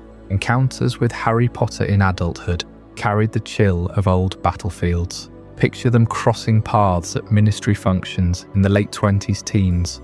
Harry, now head, Auror, striding through corridors with that familiar scar and easy authority. Draco, consultant on curse-breaking relics, his robes impeccable, but his posture guarded. No warm handshakes, no shared laughs over fire whiskey. Their exchanges stayed cold but civil, a nod in the lift, a clipped Potter over case files. That's a terse discussion on artifact provenance. Harry never sought vengeance, true to his mercy, but trust remained a bridge too far. Draco, for his part, offered no apologies in public. Those were private reckonings, yet their mutual restraint spoke volumes. Rivals turned to wary acquaintances, bound by survival and the next generation's promise. The wizarding world watched this Malfoy metamorphosis with skepticism. Skeeter's quill sharpened for scandals that never came. Old pureblood holdouts grumbled at family gatherings, but Draco and Astoria persisted, their home a quiet rebellion. Scorpius thrived, oblivious at first to the weight of his surname, until Hogwarts loomed. Would the school's halls test this new Malfoy metal, or solidify it? And as tension simmered in unexpected places, the roar of broomsticks and international rivalries would soon pull the wizarding world back into the spotlight.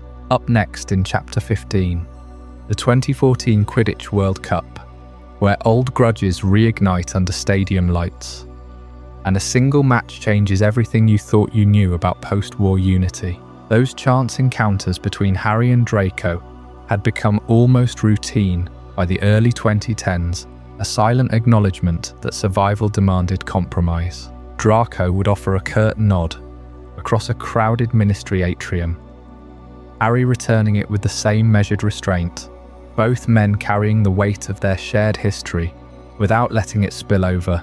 But in the blistering summer of 2014, far from the damp chill of Britain, something far more electric pulled the wizarding world together, reminding everyone of bonds forged in fire.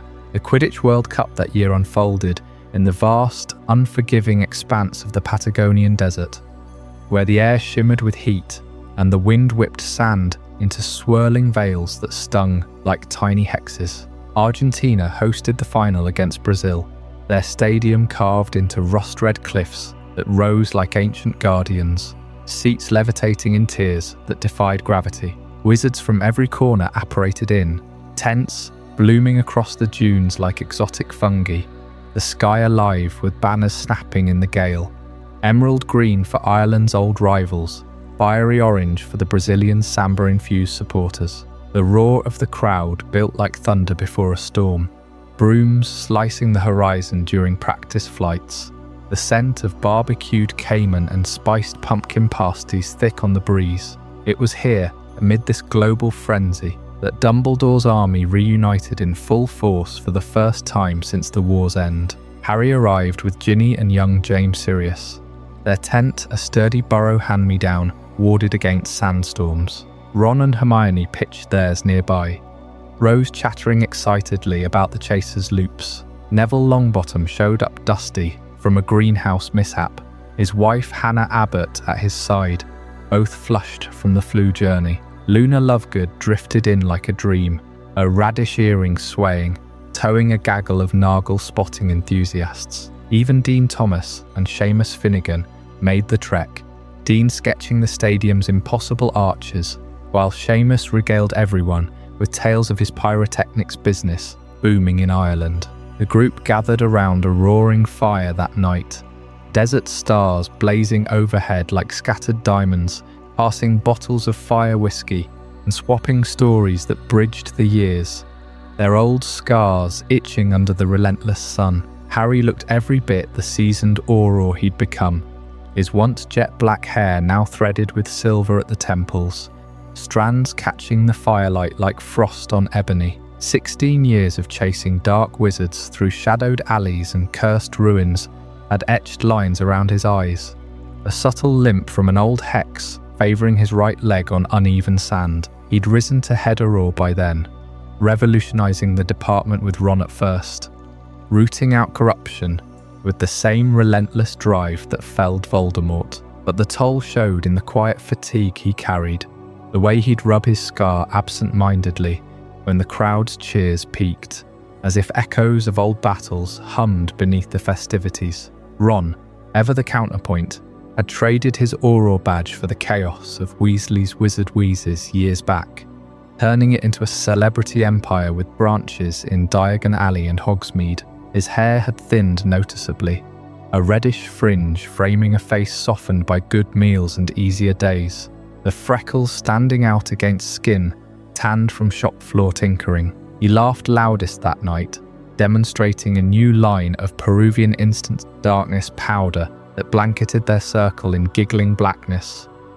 Hermione scolding him half-heartedly while Rose begged for samples. Ron's life was comfortable now, a far cry from frontline raids, signing autographs between batches of you-know-poo, posing for witch weekly spreads that called him the heroic humorist. Yet even he felt the pull of those days, slapping Harry on the back and muttering about how they'd never let George shoulder the shop alone after Fred. The reunion stretched into dawn, voices hoarse from song and reminiscence, the desert wind carrying snatches of chants from distant camps. They watched the matches huddled together, James Sirius glued to Harry's side, pointing out bludgered dodges with wide eyes. Bulgaria's Victor Crumb, older but still formidable, exchanged a gruff handshake with Harry mid-match, the crowd erupting as Brazil clinched victory in a dive that left seekers trailing sparks. For those few days, the Patagonian sands held more than sport.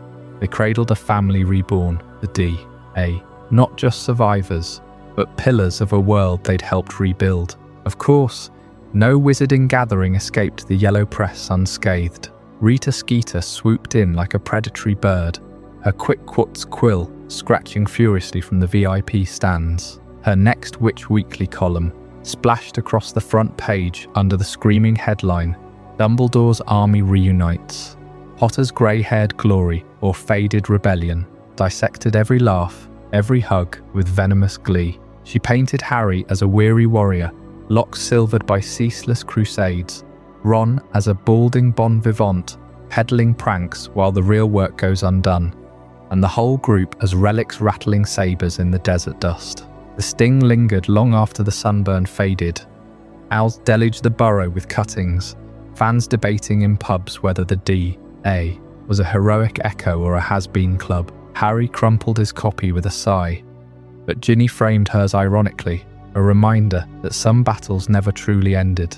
Yet beneath the headlines, those Patagonian nights mended fractures time had widened, whispers of future challenges stirring even then. James Sirius thrived in the spotlight, but darker currents brewed for the child, who would bear the heaviest legacy. Up next in Chapter 16, The Burden of the Middle Child, we'll uncover the quiet storms brewing in the Potter household that no World Cup cheers could drown. As the echoes of those Patagonian cheers from the 2014 Quidditch World Cup faded into memory, and Rita Skeeter's column finally lost its bite, Harry Potter found himself back in the rhythm of daily life at the Ministry. His Auror office piled high with reports on lingering dark artifacts, but home called louder now. With James Sirius already thriving at Hogwarts, his letters buzzing with tales of Gryffindor pranks and broomstick chases that made Harry's chest swell with pride.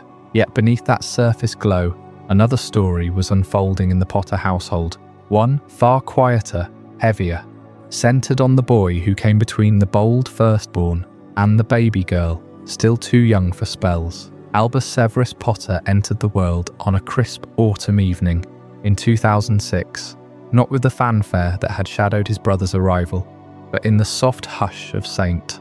Mungo's maternity ward, where Ginny's red hair stuck to her forehead and Harry's hand gripped hers through the final pushes. The healer handed over this second son, smaller than James had been, with a tuft of dark hair like his father's and eyes that already seemed to hold a watchful depth, peering out as if sizing up the world before deciding whether to trust it. From those earliest days, differences whispered through the nursery. James had been a whirlwind, grasping at toy brooms before he could walk, giggling as he toppled blocks with accidental magic that sparked like fireworks. Albus, though, preferred the shadows, curling into corners with a stuffed snitch that he wouldn't chase, his tiny fingers tracing patterns on the floor instead of flinging spells at will. Harry watched it all with a mix of wonder and quiet unease, remembering his own childhood flights on his mother's broom, the wind whipping through his hair long before Hogwarts, He'd scoop Albus up onto the back garden swing at Godric's Hollow, the one charm to mimic a gentle hover, whispering encouragement as he nudged a child's cleanse sweep toward those chubby hands. But Albus would stiffen, his face paling, eyes fixed on the ground rather than the sky, while James rocketed past on his real Firebolt Jr., whooping with that effortless joy Harry knew so well. Fame clung to the Potter name like a second skin,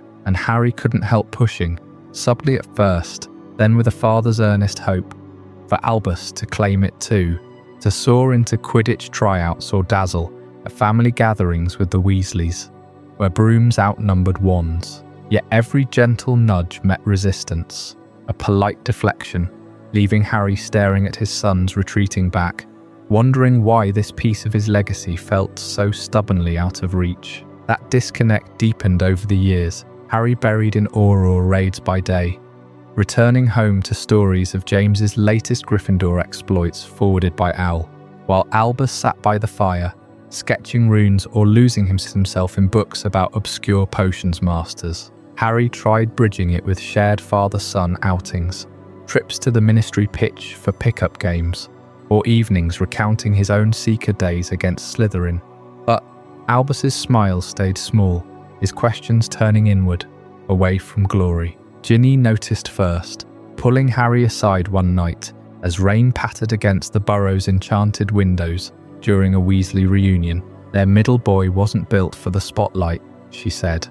His heart wired for depths Harry had only glimpsed in his own darker moments. Still, Harry ached for that bond, the one he'd forged so naturally with James, seeing echoes of his younger self in broomstick dives and cheeky grins, but finding only silence with Albus, a gap wider than any Quidditch hoop. Layered onto those everyday tensions was the weight of a name chosen with love, but carrying echoes of giants. Albus Severus, honouring the White Wizard of Wisdom and the Potions Master, who'd sacrificed everything in secrecy.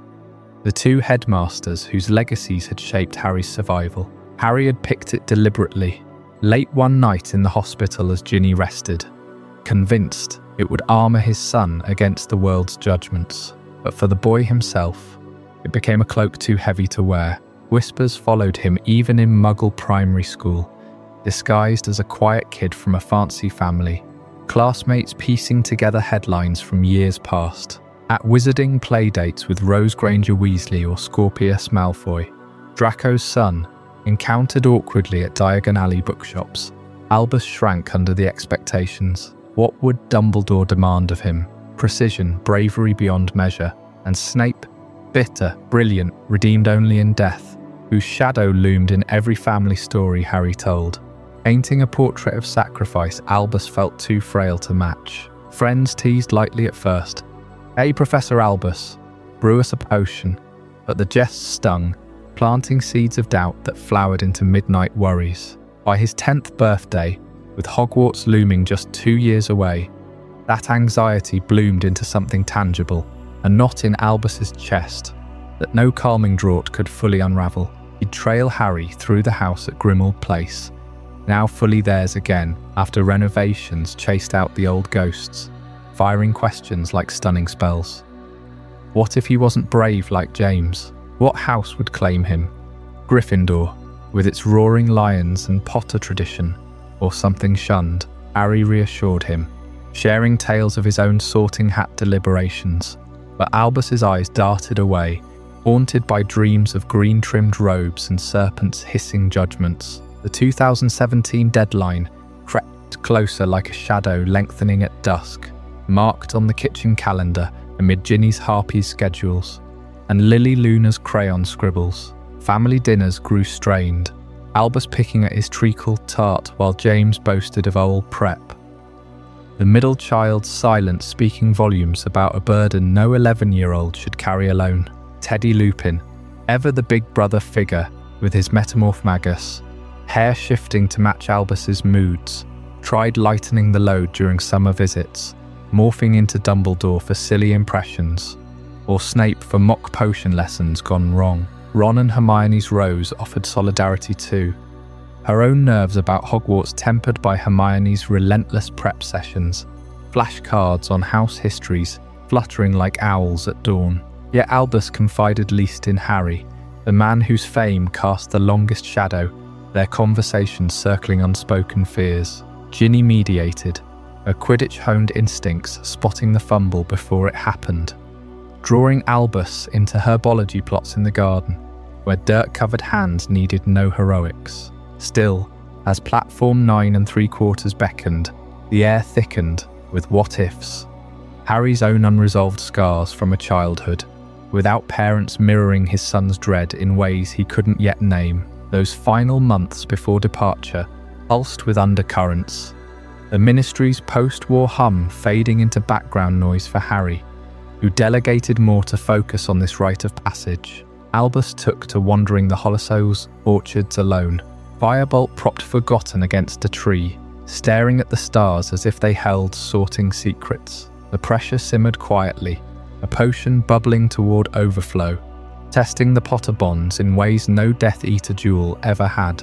And as that fateful platform day dawned, all those years of quiet divergence converged into a moment that would redefine everything.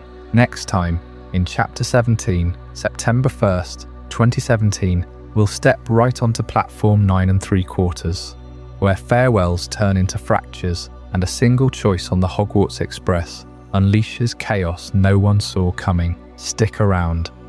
You won't want to miss how Albus's whisper changes the world. As Albus Severus Potter navigated those early years, his quieter nature only deepened the rift with his father, where James soared on a broomstick from the moment he could grip one, chasing the thrill of Quidditch like his uncles before him.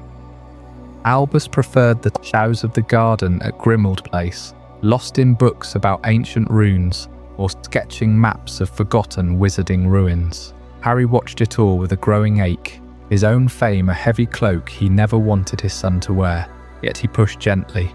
Lessons on the Nimbus, stories of Hogwarts triumphs, hoping to spark that same fire. But Albus pulled away, his green eyes flickering with unspoken fears, wondering if he'd ever measure up to the legend etched into his very name. Time, that relentless healer, carried them forward through ministry reforms and family milestones.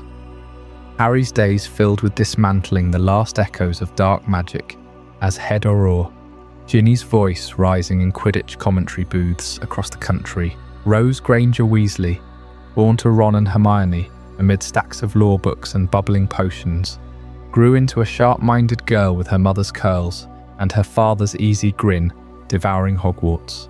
A history long before her letter arrived. Scorpius Malfoy, pale and thoughtful like his father Draco, spent summers at Malfoy Manor, now stripped of its old venom, his mother Astoria whispering tales of a world remade without the shadow of blood purity. And then came September 1st, 2017. A date etched in wizarding history, not just for the turning leaves in London, but for marking precisely 19 years since Voldemort's fall on that fateful night in the Great Hall. Platform 9 3/4 at King's Cross thrummed with the familiar chaos. Owls hooting from wicker cages, trunks scraping against the stone floor, the sharp tang of steam from the Scarlet Hogwarts Express curling up like welcoming arms. Mums adjusted ties with trembling fingers, dads hoisted owls onto shoulders, and first years clutched satchels, eyes wide as the barrier shimmered behind them, invisible to the muggle rush. Harry Potter, at 37, stood taller now, his scar a faint silver line beneath messy black hair touched with early grey. Ginny at his side in a simple cloak, a red ponytail swinging as she teased James Sirius about not hexing too many Slytherins this term. James, broad-shouldered and cocky at 11, already a second year with Gryffindor stitched proudly on his robes, bolted onto the train with a wave, leaving Albus rooted to the spot. Lily Luna bounced beside them, a tiny hand in Harry's, too young for Hogwarts but already dreaming of its towers. Ron lumbered up, freckles faded but grin intact, Hermione scanning the platform with that trademark intensity. Rose at her elbow, trunk levitated effortlessly. That's when they spotted him. Draco Malfoy, leaning against a pillar, his platinum hair slicked back, Astoria nearby with their son Scorpius. who fidgeted with wide grey eyes mirroring his father's old uncertainty. No sneers this time, no wands drawn in anger, just a nod civil and weighted with the years. Harry met Draco's gaze across the crowd, a silent acknowledgement passing between them. Enemies turned fathers, both scarred by the same war, now entrusting their boys to the same castle that had forged their fates. Ron clapped Draco on the shoulder awkwardly. Hermione offered a polite smile, and for a moment the platform held the symbolic convergence of old rivals, united in this parental rite, the steam weaving around them like a truce long overdue. Albus's anxiety crested then, his face paling as he gripped Harry's sleeve. "What if I'm in Slytherin?" The words tumbled out, laced with the dread of houses divided, of green banners and serpents, that still whispered of his namesake Snape's sacrifices and the shadows Harry had slain. Harry knelt, hands firm on his son's shoulders, voice steady as the express's whistle. "Albus Severus, there is no need to worry about that. Hogwarts houses aren't about good or evil anymore. Not truly. Slytherin produced some of the bravest witches and wizards I've ever known, including your own namesake, brave Severus. If the Sorting Hat places you there, you'll have nothing to prove to anyone, least of all me. I'll feel the same pride as if you were in Gryffindor." Albus searched those familiar green eyes, the knot in his chest easing just a fraction as the truth sank in. Legacy wasn't a chain, but a choice. Families clustered closer, final hugs, exchanged amid laughter and sniffles, the platform alive with the clatter of Sweet's trolleys being loaded and prefects calling out compartments. Whistles pierced the air, sharp and insistent, and with a mighty lurch, the Hogwarts Express began to pull away. Scarlet engine gleaming under the arched glass roof, smoke billowing in thick, nostalgic plumes. Albus pressed his face to the window, waving frantically until the train vanished into the distance. James's arm slung around Scorpius and Rose in the corridor beyond. Harry stood frozen, arm around Ginny, watching the rails empty, the echo of that departing steam, signalling not just another school year, but the true poignant close of the Harry Potter era. The boy who lived, now fully the father who let go. Yet peace like that never stays simple in the Potter world. Whispers of deeper troubles awaited Albus at Hogwarts, strains that would pull at family bonds Harry thought unbreakable. We'll uncover those tangled threads in Chapter 18.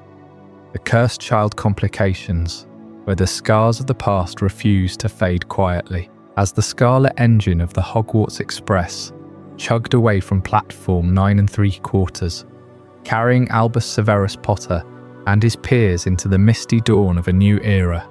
You could sense the weight lifting off Harry's shoulders, but only for a moment. 19 years since Voldemort's fall, and here they were, the old rivals turned parents, exchanging nods across the steam.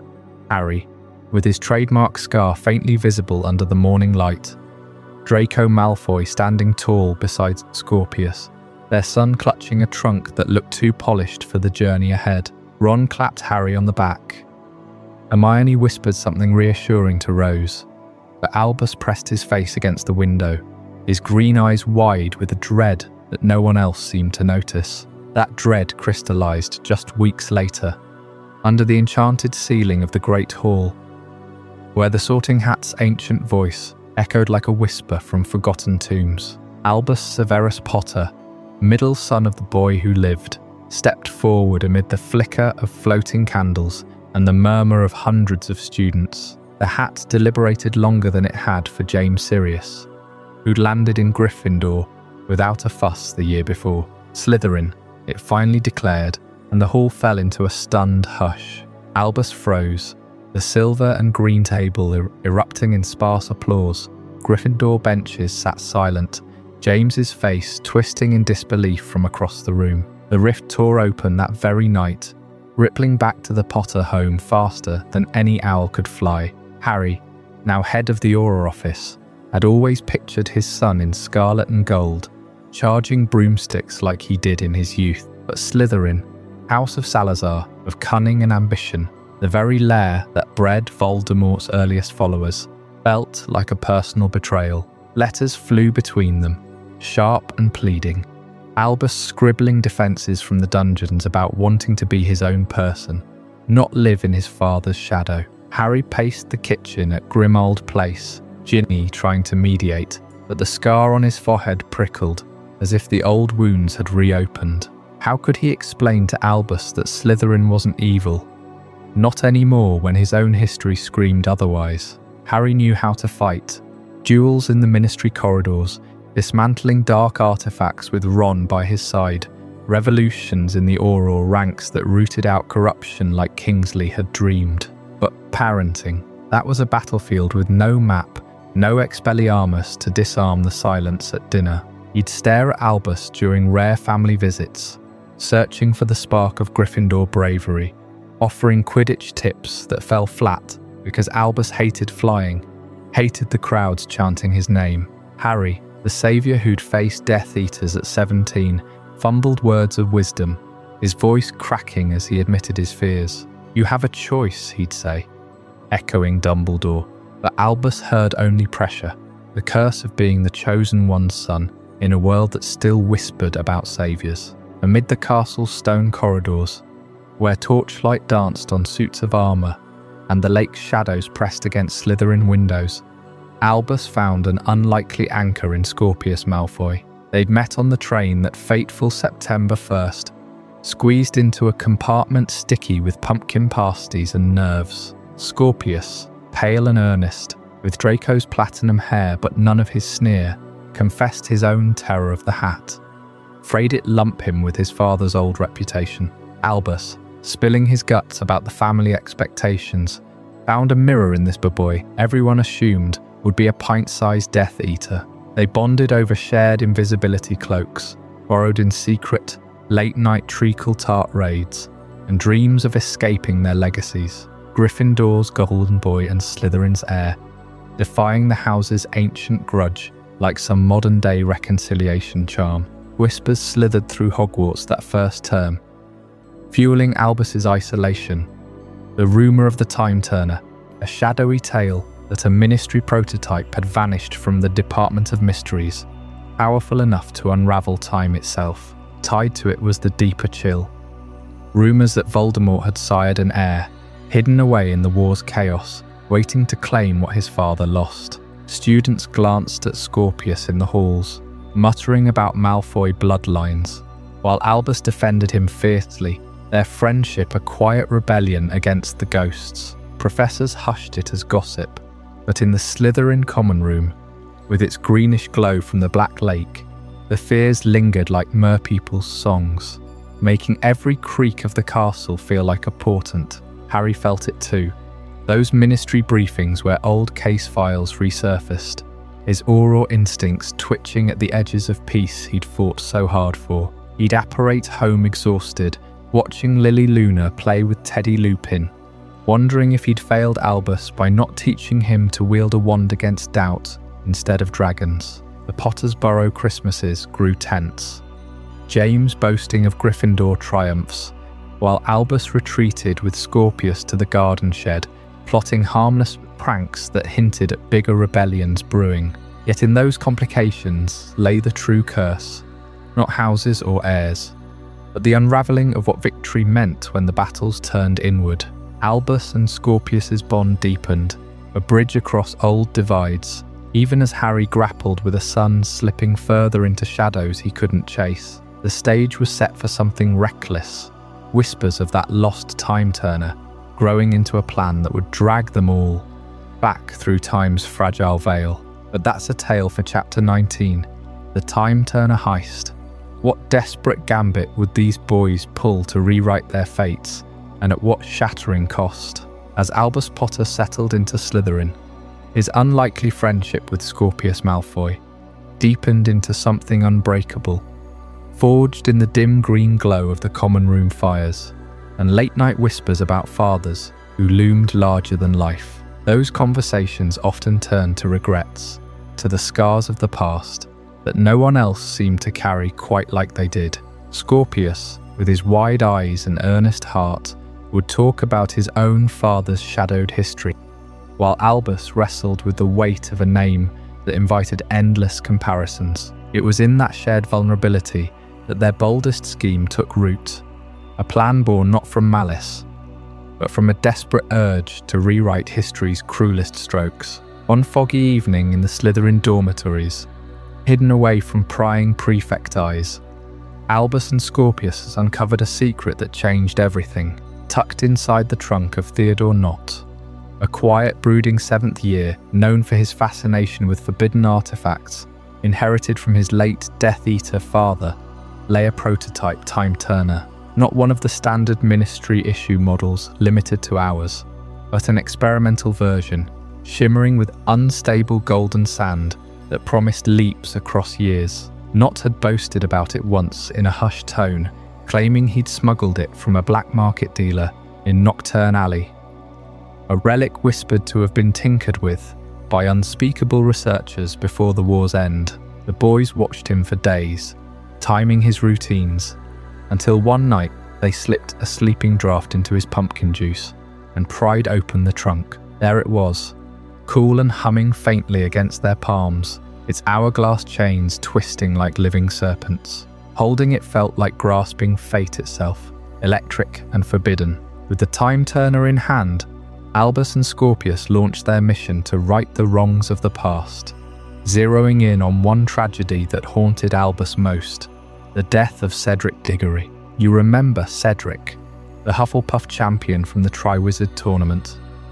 Struck down by a killing curse in that graveyard maze under Voldemort's orders back in 1995. Albus had heard the stories from his father, the raw grief in Harry's voice when he spoke of it, and it gnawed at him. Why couldn't someone have saved him? Their plan was precise. Travel back to the third task, intervene just enough to humiliate Cedric, force his disqualification, spare his life. It wasn't about glory. It was about proving they could fix what legends like Harry couldn't.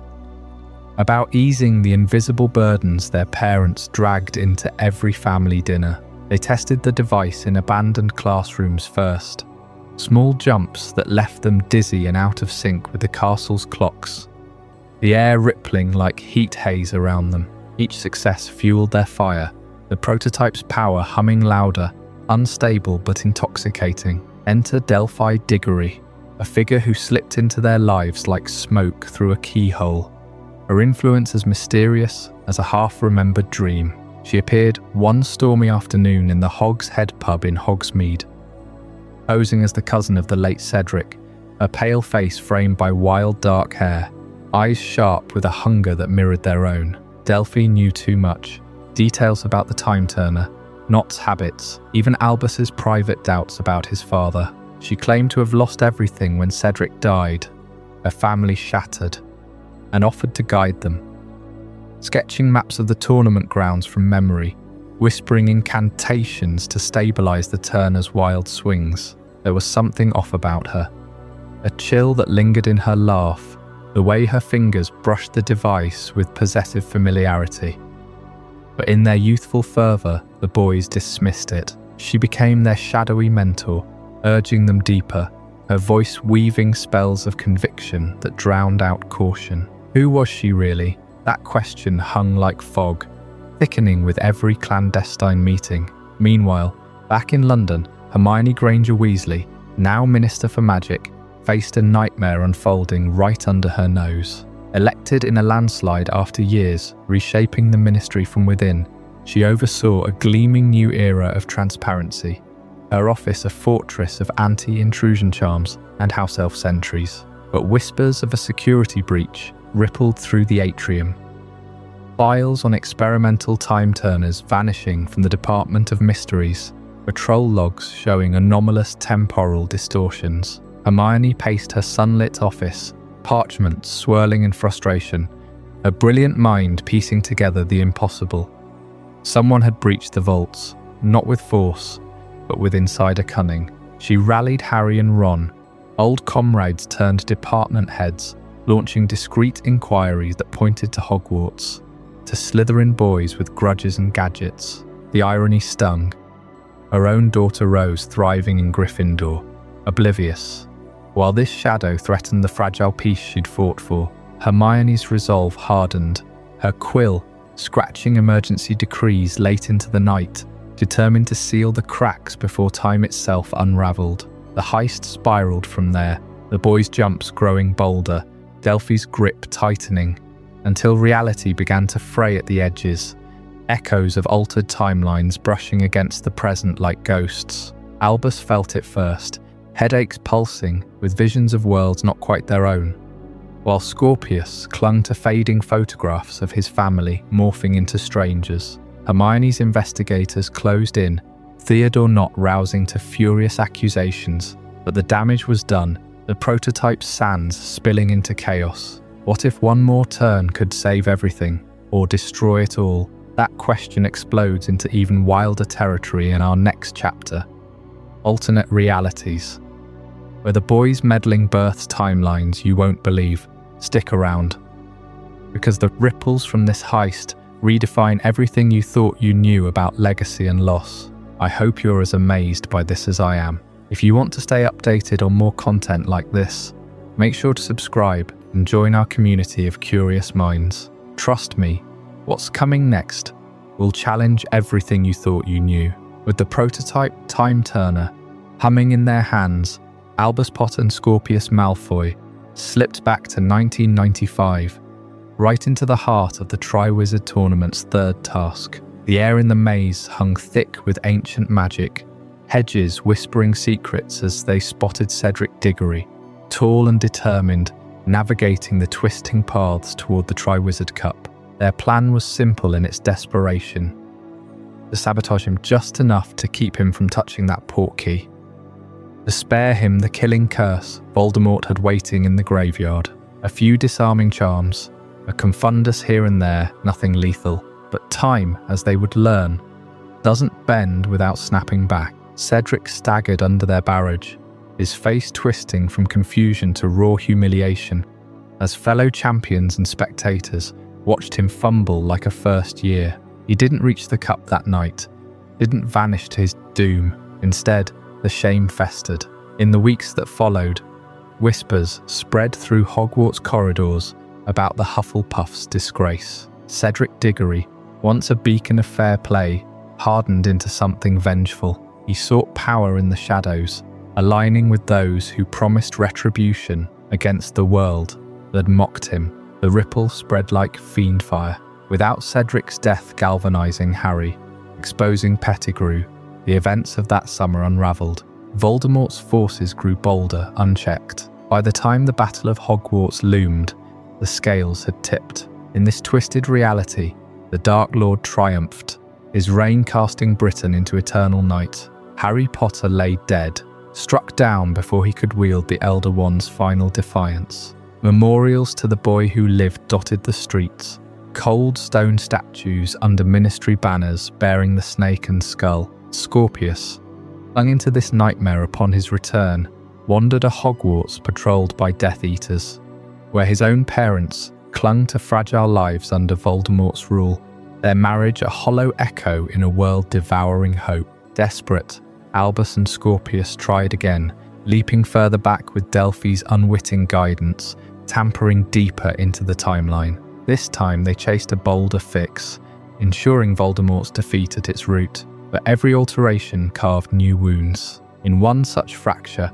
the threads of fate pulled Ron Weasley and Hermione Granger apart forever. Ron, scarred by divergences in the war's chaos, never found his way to her side. Hermione rose through the ministry, ranks alone, her brilliance dimmed by isolation, buried in ledgers and reforms, without the warmth of family to anchor her. No Rose Granger Weasley waited at platform 9 3/4, that September 1st, 2017. No bright-eyed girl with her mother's curls and her father's grin, clutching a trunk bound for Gryffindor. Instead, the platform felt emptier, the Weasley clan thinner. Hugo, their imagined son, vanished too, leaving Ron paired elsewhere in a mismatched life, his laughter rarer, his jokes forced. The ripple echoed through the next generation, friendships unborn, alliances unformed, the delicate web of post-war healing torn asunder.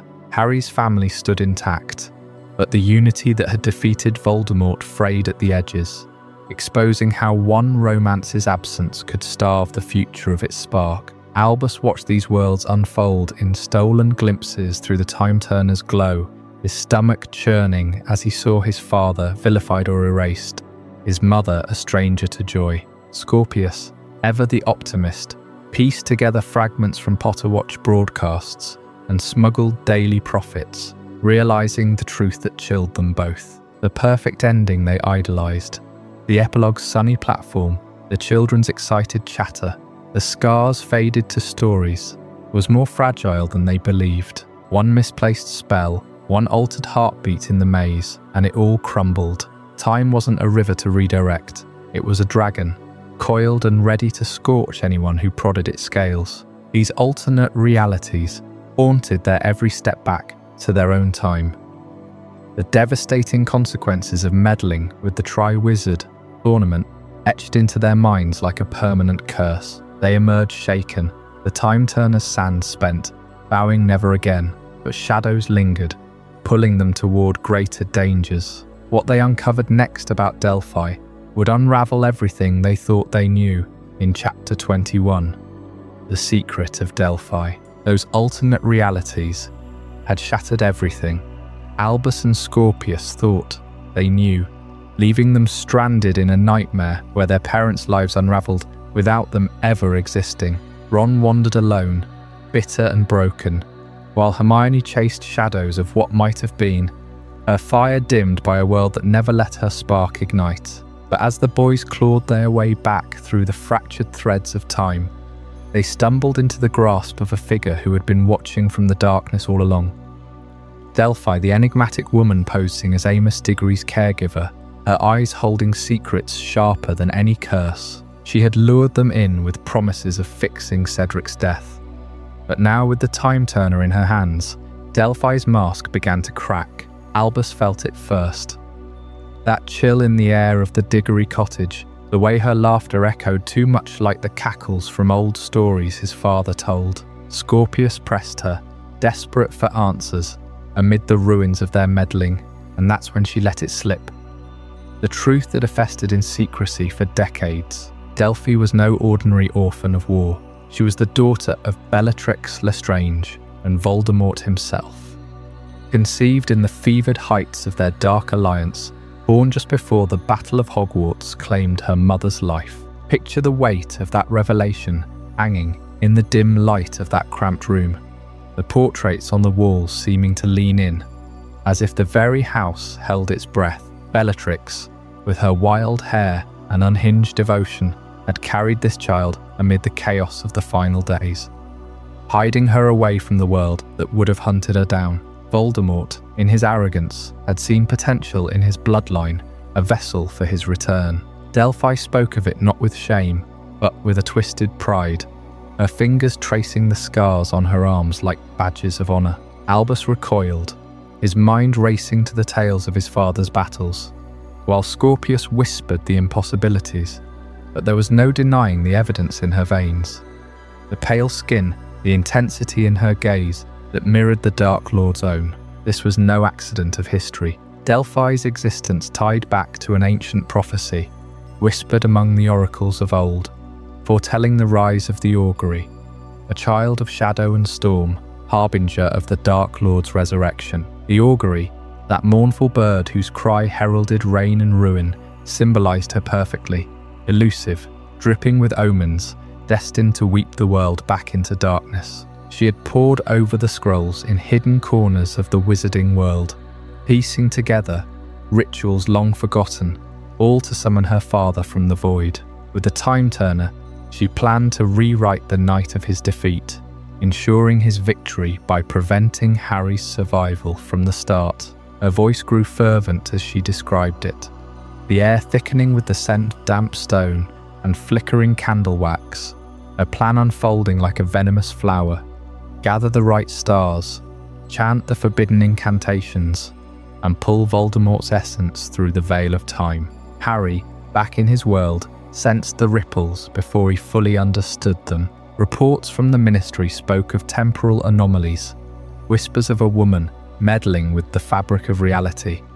And when Albus vanished again, the fear gripped him like the old nights in Privet Drive. He rallied Ron and Hermione, their faces lined with the years but still fierce, poring over maps and memories in the dim glow of his office at the Auror headquarters. Yet nothing prepared him for the moment he faced her. Delphi, striding from the shadows with that sneer so eerily familiar. It was like staring into the ghost of his past made flesh.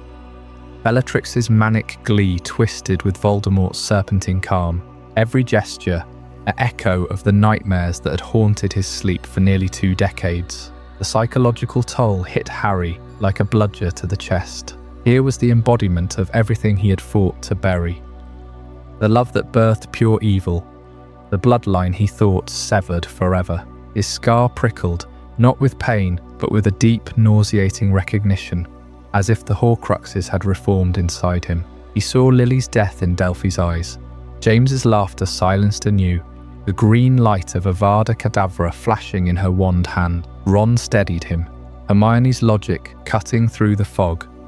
But Harry stood there frozen, the weight of 19 years of peace cracking, under the assault of what might have been. How do you duel the shadow of your parents' killers when it's wearing their legacy like a crown? Delphi didn't wait for their hesitation. She activated the Time Turner one final time, dragging Albus, Scorpius, Harry, and the others into the past.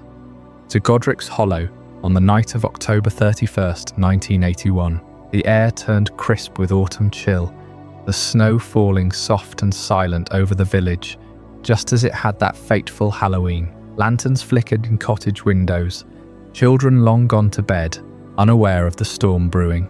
The Potter house stood as it was, alive with warmth, James's laughter echoing from within, Lily humming a lullaby to baby Harry. Delphi positioned herself in the shadows, her prophecy-fueled ritual ready, aiming to intercept Voldemort before he even reached the door, ensuring his power endured. But Harry faced her there, amid the crunch of frost underfoot and the distant hoot of owls, his wand steady despite the tremor in his soul. The wind whipped through the graveyard nearby, stirring leaves like restless spirits as spells lit the night. Crimson streaks and emerald blast painting the snow in blood. Albus and Scorpius fought at his side, their youthful desperation clashing with Delphi's calculated fury. She screamed the augury incantation, the sky darkening unnaturally, stars twisting into alignment for her father's return. Harry blocked her curses, each one a reminder of the boy who survived, now the man who would end this cycle. The battle raged under that cursed moon, the house's lights winking out one by one as history trembled on the brink. Delphi lunged, her face a mask of rage and longing, whispering of the family she never knew, the Dark Lord she would restore. Harry's counterspell shattered the ritual, the Time Turner's sands scattering like lost dreams. But the cost lingered in every heartbeat, and as the dust settled in that frozen moment, with echoes of what almost was fading into the night, the true stand in Godric's Hollow was only just beginning.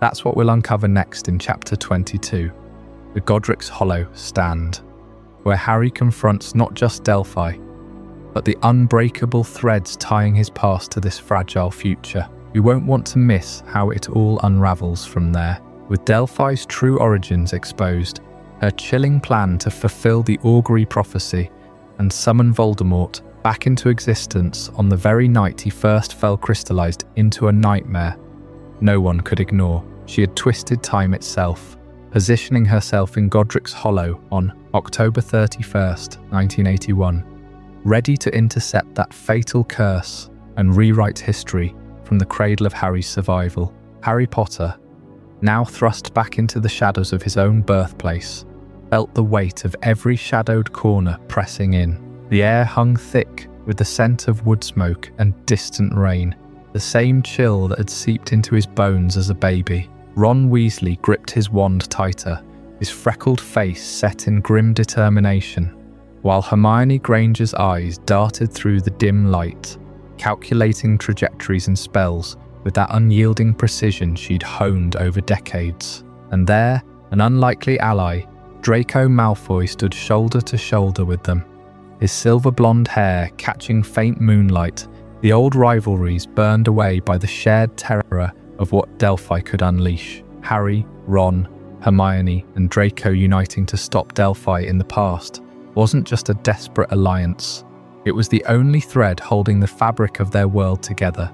4 wands raised against a daughter of darkness who hungered for her father's throne. They moved like ghosts through the village, cloaks blending with the fog rolling off the sea. Delphi's laughter echoed faintly from the cottage ahead, a sound like shattering glass, as she positioned herself amid the ruins that weren't yet ruins. Harry's heart pounded as the scene unfolded before him. Unavoidable, inevitable. Voldemort's high, cold voice sliced through the night, demanding the prophecy that had set this all in motion. Green light flared, and there it was again. The killing curse striking James Potter down in the doorway, his body crumpling with that final, defiant shout of Lily, "Take Harry and go." Harry's knees buckled, but he couldn't intervene, couldn't shatter the moment that birthed him. He was forced to watch his parents' murder again to ensure the timeline remains intact. Every agonizing second etching deeper into his soul. The flash of light claiming Lily as she shielded her son, a scream, a whisper that never faded. From the tree line's edge, hidden in the inky veil of night, Harry caught glimpses that tore at him anew. James, with his untidy hair and glasses askew, laughing softly as he paced the living room earlier that evening, tossing a toy snitch in the air. Lily, her red hair glowing in the firelight, cradling infant Harry, with a tenderness that bridged 20 years of longing. Their voices murmured through the walls, plans for a future stolen, jokes about Quidditch matches yet to come, fragments of life he'd pieced together from stories and photos, now alive, breathing, real. The emotional closure of seeing James and Lily one last time from the shadows washed over him like a Patronus's glow. Bittersweet and profound. A quiet goodbye to the parents he'd never truly known. Their love a shield stronger than any spell. Delphi whirled toward them then, her eyes wild with fury, wand slashing arcs of purple flame that scorched the earth. "You can't stop it," she snarled, unleashing a barrage of curses that lit the night in bursts of crimson and violet. Ron bellowed a shield charm that held just long enough for Hermione to counter with a binding hex, roots erupting from the ground to snare Delphi's legs. Draco's Protego shattered her next assault, his voice steady as he fired a stupefy that grazed her shoulder. Harry, raw from the visions behind him, channeled every ounce of resolve into Expelliarmus, wrenching her wand free into the darkness. She lunged, clawing for it, but they closed in. Wands united in a symphony of restraint spells that wrapped her in unbreakable chains of light. As dawn crept over Godric's Hollow, the timeline shuddered but held firm. Delphi, defeated and seething, was hauled back through the time rift by ministry reinforcements summoned by Hermione's preemptive owl. Her trial was swift, her crimes against time itself undeniable. She vanished into the stone bowels of Azkaban, the defeat of Delphi and her imprisonment in Azkaban, sealing the fracture she'd carved into history. The air lightened, the cottage's tragedy intact, Harry's scar silent for the first time in hours. But victory carried its scars. Albus, watching his father return hollow-eyed from that impossible night, felt the chasm between them widen just a fraction more.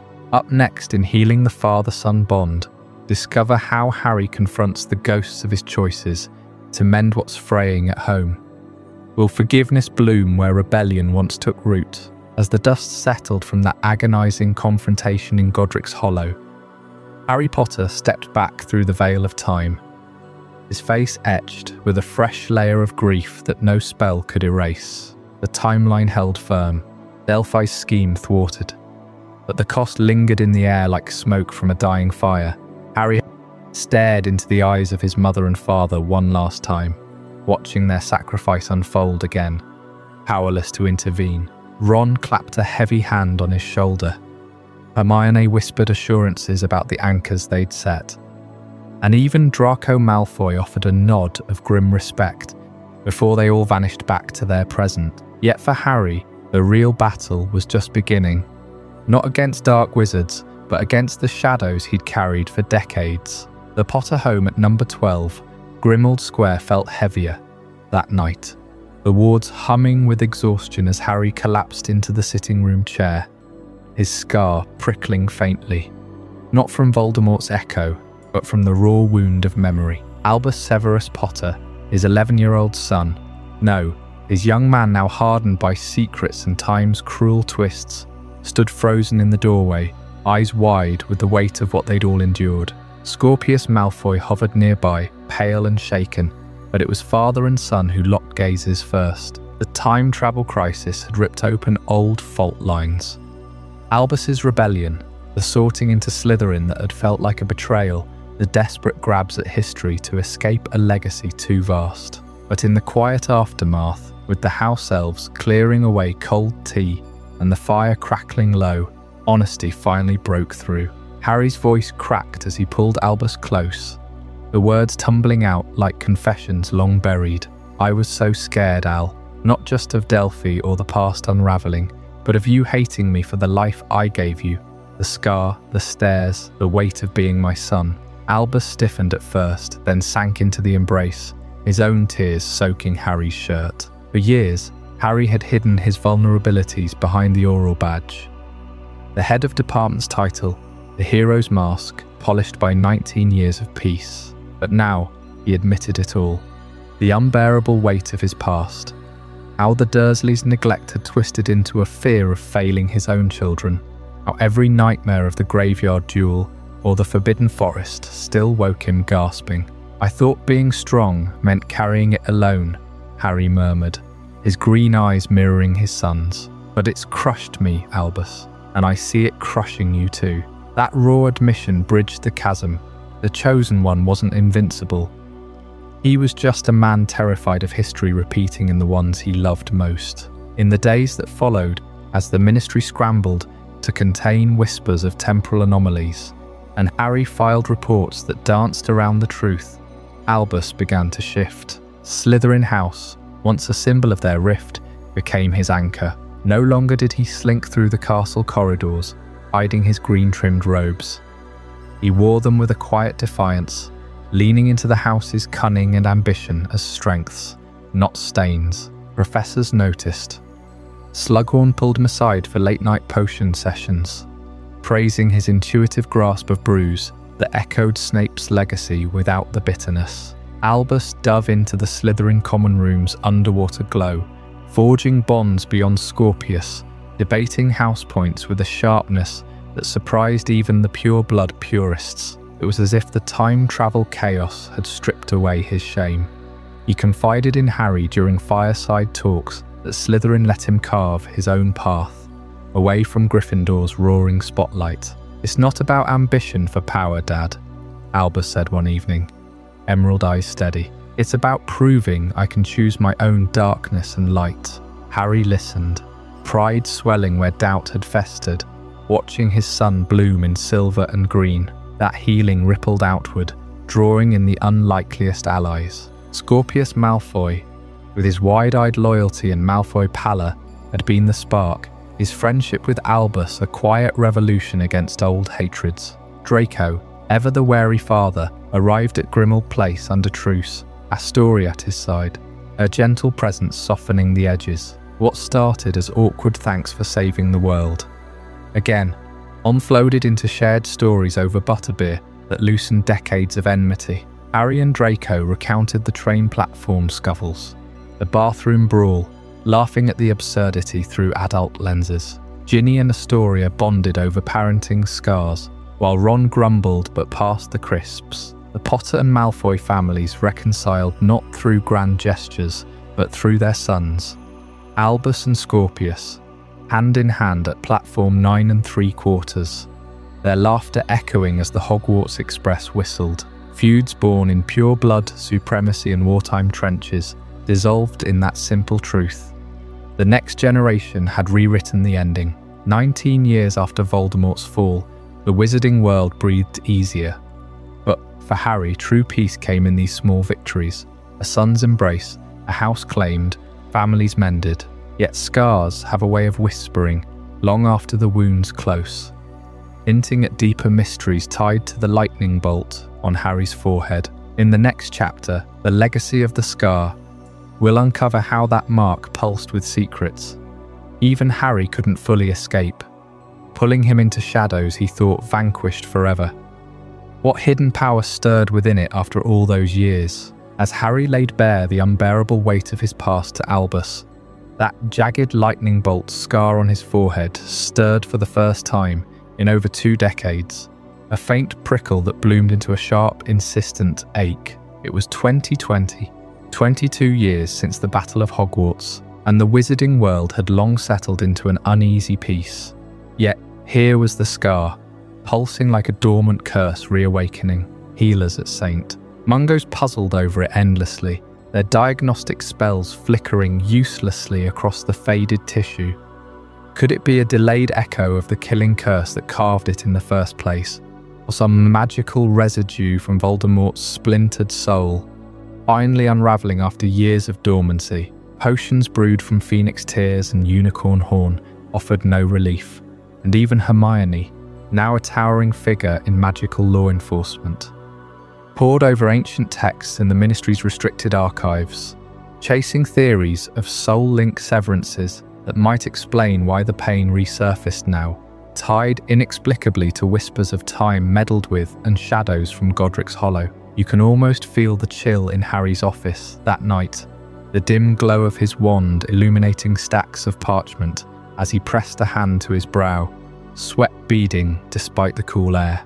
The scar wasn't just flesh, it was a tether, forged in the night his parents died, binding him to the Dark Lord in ways no Expelliarmus could fully sever. In the quiet hours after the Delphi crisis, as father and son forged their fragile truce, Harry confided how the pain mapped onto visions, fleeting glimpses of a pale serpentine face, not fully formed but hungry, lurking in the corners of his dreams. The medical and magical mystery of why Harry's scar hurt again, after 22 years, gripped the wizarding community like a ghost story come alive, fueling hushed debates in the leaky cauldron and frantic owl posts to experts across continents. But beyond the spells and scalpels lay a deeper truth, one that Hermione articulated in a late-night fireside talk with Ginny, her voice steady as she traced the scar's faded outline on Harry's temple. Psychologically, it served as a barometer for Voldemort's lingering shadow, that insidious presence woven into the fabric of Harry's life, flaring whenever the past threatened to bleed into the present. Every throb echoed unresolved grief, the friends lost in the Great Hall, the weight of being the boy who lived, now the man who couldn't escape the survivor's guilt. It measured not just magic, but the soul's fractures, reminding Harry that defeating a body in the Forbidden Forest didn't erase the ideology, the fear, the what-ifs that Delphi's schemes had dragged screaming into the light. Albus watched his father wince during Quidditch matches on the wireless, or pause mid-story about Snape's sacrifice, the scar a silent gauge of how far the darkness still reached, even in peacetime. Through it all, Harry pressed on, his days filled with Auror briefings, turned mentorship sessions, guiding young recruits through detection charms and ethical dilemmas with the quiet wisdom of someone who'd stared down death, no longer chasing dark wizards through alleyways. He and Ron had revolutionized the department years ago, rooting out corruption with unyielding precision. He shifted into something profound, a mentor figure for the next generation of defenders. He'd pull aside wide-eyed trainees like his own son once was, sharing tales of the Time-Turner heist not as legend, but lesson, urging them to guard against hubris, to value bonds over blind heroism. In Hogwarts corridors during visits, he'd clasp shoulders of students like Scorpius Malfoy, now thriving despite his lineage, whispering encouragements that echoed Dumbledore's own gentle nudges. And slowly, as the echoes of Delphi faded and the timeline knit itself whole, so did the pain. Mornings dawned without the familiar burn, the skin smoothing under Ginny's touch, until it blended seamlessly with the lines of laughter and age. The final piece arrived not with fanfare, but in stillness, the scar finally fading into a mere memory, a faint silvery whisper, visible only in certain lights, proof that some wounds heal when confronted, not hidden. Harry stood taller at platform 9 3/4 those autumns, waving off Lily Luna with Albus by his side, the weight lifting like mist over the Hogwarts Express. Yet questions lingered about the wizarding world's pulse in these modern years. From ministry whispers to everyday enchantments, evolving under new pressures. In the next chapter, the state of the wizarding world in the 2020s, we'll uncover how peace reshaped everything from Quidditch leagues, the hidden threats bubbling beneath the surface. Details that will leave you wondering just how fragile that calm truly is, even as Harry's scar pulses with echoes of Voldemort's shadow. A quarter century after the Battle of Hogwarts, the wizarding world stands remarkably resilient. Its institutions rebuilt on foundations of justice and vigilance that have held firm through the 2020s. Kingsley Shacklebolt's tenure as Minister for Magic, stretching from those chaotic days in 1998 deep into the new millennium, set the tone for an era of profound change. He swept away the old guard's corruption with unyielding resolve, establishing independent oversight boards that rooted out Death Eater sympathizers, still lurking in the shadows of the ministry. But it was Hermione Granger's influence in the Department of Magical Law Enforcement that truly reshaped the landscape. Her reforms, blending Muggle-inspired legal principles with wizarding magic, introduced mandatory transparency charms on all official documents, ensuring no spell could hide bribes or falsified records. Decades later, these changes have fostered a bureaucracy where house elves volunteer for roles in arbitration councils, their once subjugated voices now amplifying calls for equity. Crime rates plummeted, not through fear, but through education. Wizards and witches attend annual seminars on the unforgivable curses, psychological scars, turning potential dark wizards into advocates for prevention. You can almost feel the shift in Diagon Alley, where shops once peddling dodgy potions now display ministry seals of approval, the air humming with a quiet confidence that the old tyrannies won't return. Under Headmistress Minerva McGonagall's unwavering leadership, Hogwarts has evolved into a beacon of stability, her tenure now spanning over 3 decades since she assumed the role in the wake of the battle's devastation. The castle's towers, repaired with spells that weave ancient stone back into living harmony, pulse with a renewed magic. McGonagall's vision emphasised interdisciplinary houses, dissolving rigid rivalries by rotating students through Gryffindor Valor quests, one term, and Slytherin strategy puzzles the next. Quidditch pitches host inter-house unity matches. But the real transformation lies in the curriculum. Defense Against the Dark Arts now integrates Muggle psychology, teaching young witches and wizards to recognize manipulation before a wand is drawn. The Great Hall, scarred yet solemn, hosts annual memorials where portraits of fallen heroes like Dumbledore and Snape offer ghostly counsel. Enrollment surges from international students, drawn to McGonagall's ironclad promise of safety.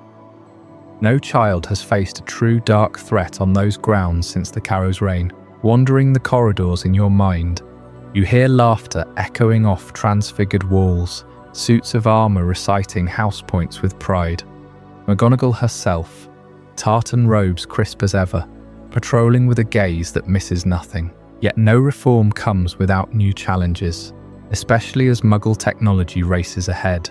The International Statute of Secrecy, that fragile veil since 1692, faces its greatest test in the age of smartphones. Those pocket portals, capturing every flicker of magic in high definition. Early 2020s leaks. A viral video of a witch apparating in a London tube station, another of a broomstick silhouetted against Big Ben, sparked global panic within the ministry. Obliviators worked overtime, but Hermione's foresight prevailed. He spearheaded the Confundus network, a web of subtle enchantments that blurs magical anomalies on digital screens, turning apparitions into optical illusions and spells into glitchy edits. Wizards now carry Tech Ward's amulets, neutralizing phone cameras within a 10-foot radius during mishaps. International conferences in hidden Swiss chalets broker pacts with Muggle governments, sharing diluted truths about advanced effects to quell conspiracy forums. Still, whispers persist on the dark web, where blurry footage fuels myths of hidden worlds, forcing the wizarding community to tread ever lighter, their secrets dancing just beyond the glow of those endless screens. Through it all, the wizarding world honors the boy, who lived not as a distant legend, but as a living emblem woven into daily life. Statues of Harry Potter grace Hogsmeade squares, his wand raised in eternal Expelliarmus, surrounded by inscribed names of the fallen. Annual victory days fill the ministry atrium with floating lanterns, families sharing stories of how his sacrifice paved their peace. Schools teach Potter protocols for crisis response, and the Auror department bears his name on its crest. Even in the 2020s, as Albus Severus navigates his own shadows at Hogwarts, Harry's quiet philanthropy, funding orphanages for war-torn magical families, keeps his light burning. Pilgrims visit Godric's Hollow, touching the rebuilt Potter home where wildflowers bloom under eternal protection charms, a tangible reminder that one boy's courage echoes in every spell cast freely today. But what became of those who stood beside him in the fight, the unsung allies whose paths diverged in ways we can scarcely imagine? Next time, in Chapter 26, The Untold Fates of the Supporting Cast, we'll uncover those hidden journeys that shaped the era just as deeply. While the wizarding world in the 2020s basks in the stability forged by Kingsley's reforms and McGonagall's unwavering guardianship of Hogwarts, not every hero from the Battle of Hogwarts craved the endless gaze of public life. Some slipped away into rhythms far more ordinary, their scars healing not in headlines, but in the hush of everyday magic. Take Neville Longbottom, the unassuming Gryffindor who faced down Nagini in the final moments of chaos, destroying Voldemort's last Horcrux with a single stroke of the sword of Godric Gryffindor. In the years that followed, Neville found solace not in the ministry's corridors or the school's greenhouses, though his herbology prowess could have commanded either. Instead, he married Hannah Abbott, the soft-spoken Hufflepuff, who survived the Carrow's cruelties and stood with him through the war's shadow. Their wedding was a quiet affair in the spring of 2009, held in the forbidden forest's edge under a canopy of whispering leaves, attended only by those who knew loss as intimately as they did. Together, they took over the Leaky Cauldron, that ancient pub tucked between the Muggle bustle of Charing Cross Road and the hidden heart of Diagon Alley. Hannah became the landlady, a warm smile greeting weary witches and wizards as they pushed through the creaky door, the air thick with the scent of butterbeer foam and hearth smoke. Neville tended the modest garden out back, coaxing rare mandrakes and venomous tentacula into bloom, their tendrils curling lazily in the afternoon sun. Evenings found them behind the bar, Neville polishing tankards while Hannah chatted with old Aurors about the old days, their laughter mingling with the clink of glasses. No grand statues bore their names, no galleons poured in from fame. Just the steady pulse of a place where travellers could forget the war over a pint, and where Neville and Hannah built a family rooted in the soil of survival. Luna Lovegood's path wandered even further from the well-trodden stones of power, the Ravenclaw with eyes like moonlit fog, who believed in Nargles and crumple-horned Snorkax when others scoffed, channeled her singular vision into Magizoology after Hogwarts. She roamed the world's wild fringes, the misty moors of Dartmoor, the steaming jungles of the Amazon basin, the frost-kissed peaks of the Himalayas, sketching creatures that textbooks dismissed as myth. Her fieldwork notes, scribbled in looping script on parchment stained with dew and ichor, filled volumes that blurred the line between Quibbler fancy and natural history. By the early 2010s, Luna's discoveries reshaped the field. She documented the augury quill's elusive mating dance under Irish thunderstorms, proving its feathers truly foretold rain, with a sensitivity no Muggle barometer could match. Then came the wrinkle-winged Gundrak, a bat-like beast from Bulgarian caves that hummed prophecies in echolocation pulses, its wings folding like forgotten letters. A crowning find, though, was the mooncalf variant in the Faroe Islands. Luminous herd animals that grazed only under full moons, their hoofprints forming crop circle runes that whispered of ancient ley lines. Luna published sparingly in the Quibbler, her father's paper thriving anew on her evidence, but she shunned acclaim, preferring the company of her beasts to ministry banquets. Rolf Scamander, grandson of Newt, became her partner in these expeditions, their shared wonder binding them as surely as any vow. George Weasley, meanwhile, carried the heaviest silence of all. The loss of Fred in the battle's rubble left a void that no prank could fill, his twin's absence echoing in every half-lord joke. Yet from that grief, Weasley's wizard wheezes rose like a phoenix from Diagon Alley's ashes. What began as a wartime outpost of mischief exploded into an empire by the mid-2000s. Branches sprouting in Hogsmeade, Paris, even New York's hidden alleys. Peruvian instant darkness powder evolved into lines of shielding charms for Auror training. Skiving snack boxes powered student rebellions worldwide. Galleons flowed, but George poured them into family, honouring Fred with a memorial wing in the shop stocked with prototype fireworks that burst into his brother's grinning face. Peace came slowly, in the quiet hours after closing, when the shop's lights dimmed and the last echoes of delighted screams faded. George remarried Angelina Johnson, their children, Fred Tick and Roxanne, filling the flat above the store with chaos that felt like home. By the 2020s, he'd stepped back, letting managers helm the empire, while he tinkered in the workshop, crafting toys that healed more than they tricked. The laughter returned, genuine now, threaded with a wisdom born of fracture, and then there were the countless others. Survivors whose names rarely graced the Daily Prophet, but whose resilience stitched the world back together. Dean Thomas vanished into Muggle London artistry, his paintings capturing Hogwarts spires in oils that moved under wandlight. Seamus Finnegan tended his family's pub in Ireland, explosions of a safer sort, bubbling from potion experiments with old schoolmates. Parvati and Padma Patil wove fortunes from divination consults and spice trades between worlds. These quiet lives unfolded in cottage gardens heavy with night-blooming flowers, in Muggle suburbs where owls peck discreetly at windows, in travels unmarked by fanfare. They chose the shadows not from fear, but from a deep knowing that true victory lay in reclaiming normalcy, one unremarkable dawn at a time. As these stories settle into the fabric of the post-war era, they raise questions that linger like mist over the Black Lake. What deeper truths did those 19 years reveal about choice, legacy, and the human heart? We'll uncover it all in the next chapter. The Philosophy of the 19 Years.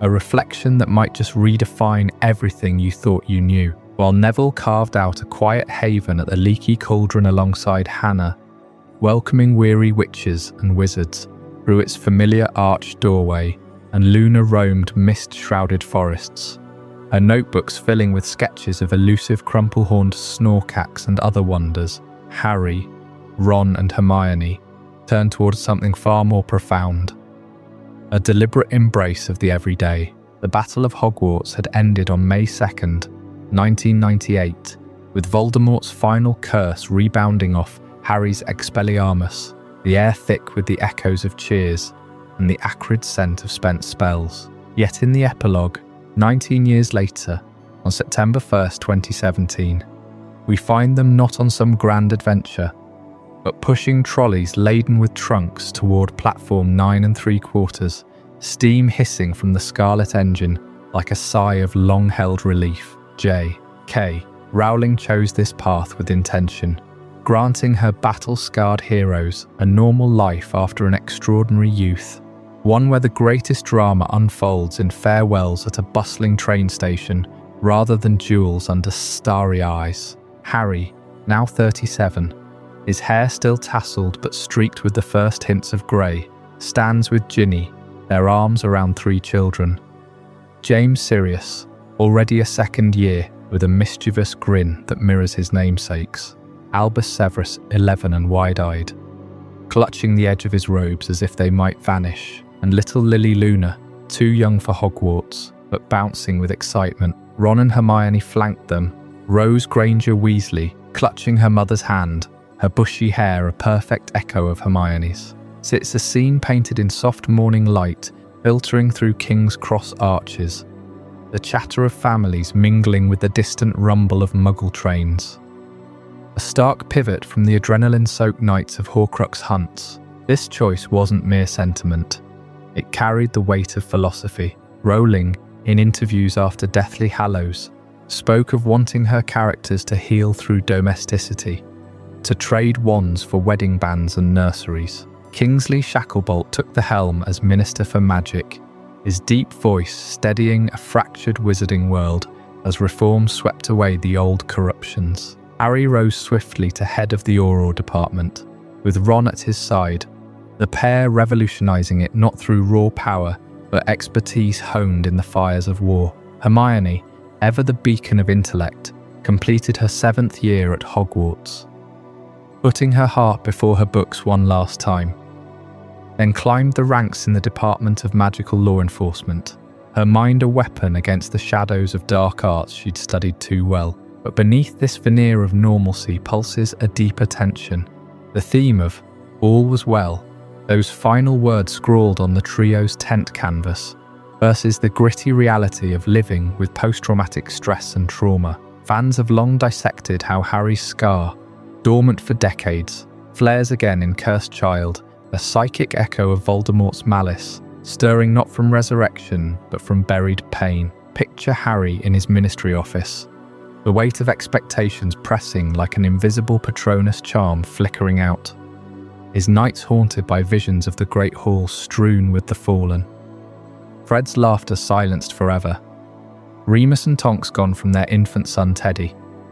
Snape's final confessions dissolving into bloodied robes. Ron grapples with the ghosts of lost brothers, Hermione with the moral stains of war's necessities. Rowling crafted a peacetime where therapy sessions might replace time turners. Yet the epilogue whispers that true peace is fragile, built on the deliberate forgetting of screams amid rubble. That 19-year gap endures as the most debated period in the fandom, precisely because it invites this scrutiny. What filled those blank pages between victory parades and parenting manuals? Fanfiction floods with tales of raw grief in the Great Hall's aftermath, families huddled over bodies, the air heavy with sohobs and the faint, lingering tang of blood. Canon hints at reconstruction, Harry's Auror innovations purging Death Eater remnants, Hermione's laws enshrining house elf rights into permanence. Yet the silence amplifies the questions. Did Harry's nightmares ever summon Dementors to his bedside? Did Ron's humour mask the hollow ache of Fred's absence at every family dinner? The debate rages on forums and conventions, timelines pieced together from Pottermore reveals, and Rowling's tweets, each new crumb fueling theories of hidden scandals or quiet breakdowns. This philosophy underscores the cyclical nature of history and the vital imperative of teaching the next generation, lest old wounds reopen. Albus Severus Potter, stepping onto the Hogwarts Express, carries not just his father's lightning scar but its shadow. The Chosen One legacy twisting into rebellion, time-turner escapades unravelling timelines in Cursed Child. Harry warns him of the namesakes. You were named for two headmasters who, one of them killed the other. But that's not the point.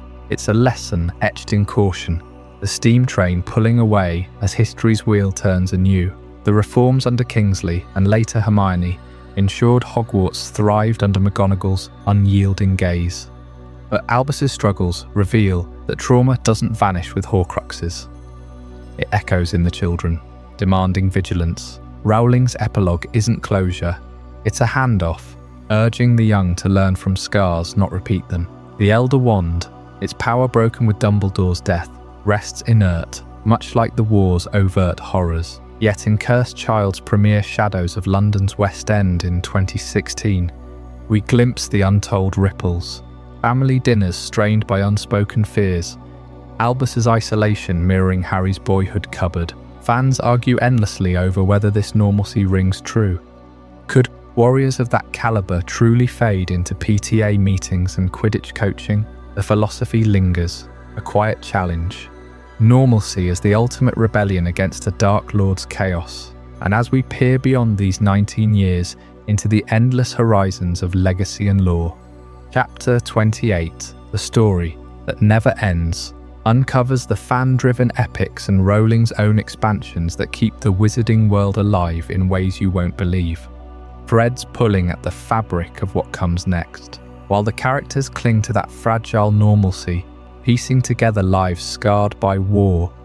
The tale of Harry Potter stretches far beyond the pages, refusing to fade into quiet obscurity. It's a story that pulses through generations, not just in the wizarding world, but in ours, where the echoes of Hogwarts halls still whisper in crowded train stations and late-night conversations. Think back to that epilogue, 19 years after the Battle of Hogwarts.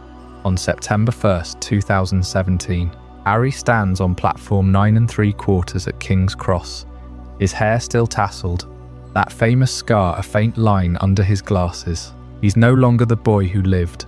He's a father, watching Albus Severus Potter clutch his trunk, eyes wide with the same mix of dread and wonder Harry once felt. Ron banters nearby, Hermione fusses over Rose's prefect badge, and Ginny offers quiet reassurance. The steam from the Hogwarts Express curls like a promise, carrying their children into a future unshadowed by Voldemort. All was well, Rowling wrote, but in the real world, that moment blurred the line between ink and existence. Because on that very day, September 1st, 2017, thousands of fans gathered at King's Cross Station in London, drawn by the epilogue's date. They weren't just commemorating a book, they were living it. Families posed for photos, pushing trolleys through the brick wall, scarves in Gryffindor crimson fluttering in the autumn breeze. The air hummed with chants of house loyalties, laughter mingling with the rumble of actual trains. Pottermore, Rowling's digital hearth, had turned the station into a portal, with actors in robes, butterbeer stalls, and a massive replica of the platform barrier. Strangers bonded over shared spells recited from memory, children waving wands they'd bought in Diagon Alley shops. It was the blurring of fiction and reality at its most magical. Grown adults, many in their 30s like Harry himself, sending off invisible first years with teary hugs. News crews captured it all, headlines proclaiming the Potter phenomenon, alive and thriving. 20 years after the first book's release, this wasn't a one-off spell.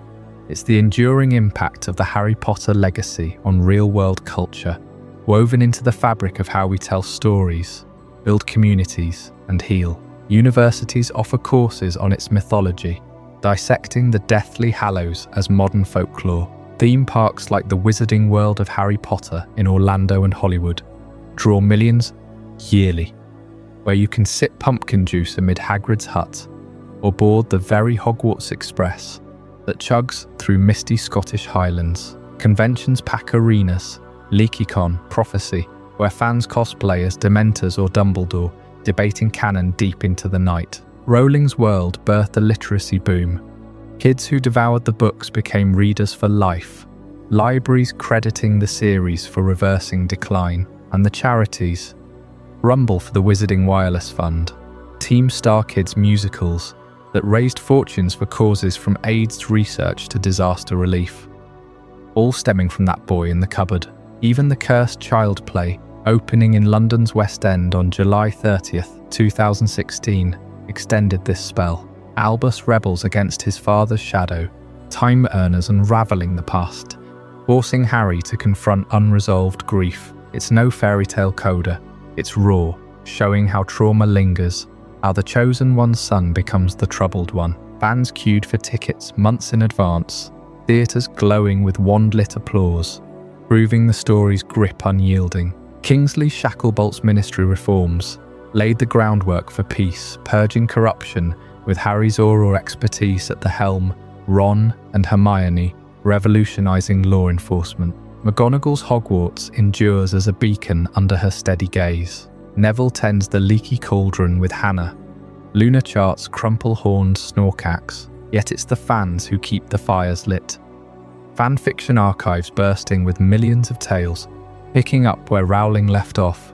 Mourning Fred's laugh in the Great Hall or Snape's final mercy. Now pause for those final reflections on the journey from the cupboard under the stairs to the platform at 9 3/4. It began in darkness, a neglected boy discovering letters in the mail slot, owls tapping at frost-laced windows, Dursley's drills echoing, spiders fleeing the tiny space under the stairs, Harry's first home, a prison of ignorance, then Hagrid's knock, Diagon Alley's wonders, the train whistle pulling him toward belonging, through basilisks and boggarts, Triwizard tasks, and the Department of Mysteries, to that fateful dawn in the Forbidden Forest, Expelliarmus shattering the night. 19 years on, he's back at King's Cross, not fleeing, but sending his own into the castle's embrace. From isolation to legacy, lost to love, it's your journey too, if you've walked these pages. Hogwarts will always be there to welcome you home. Good night. What did you think of this journey? I'd love to hear your thoughts in the comments below. If this changed your perspective or taught you something new, consider subscribing for more mind-expanding content. And if you know someone who would find this as fascinating as you did, share it with them. These are the kind of conversations that matter.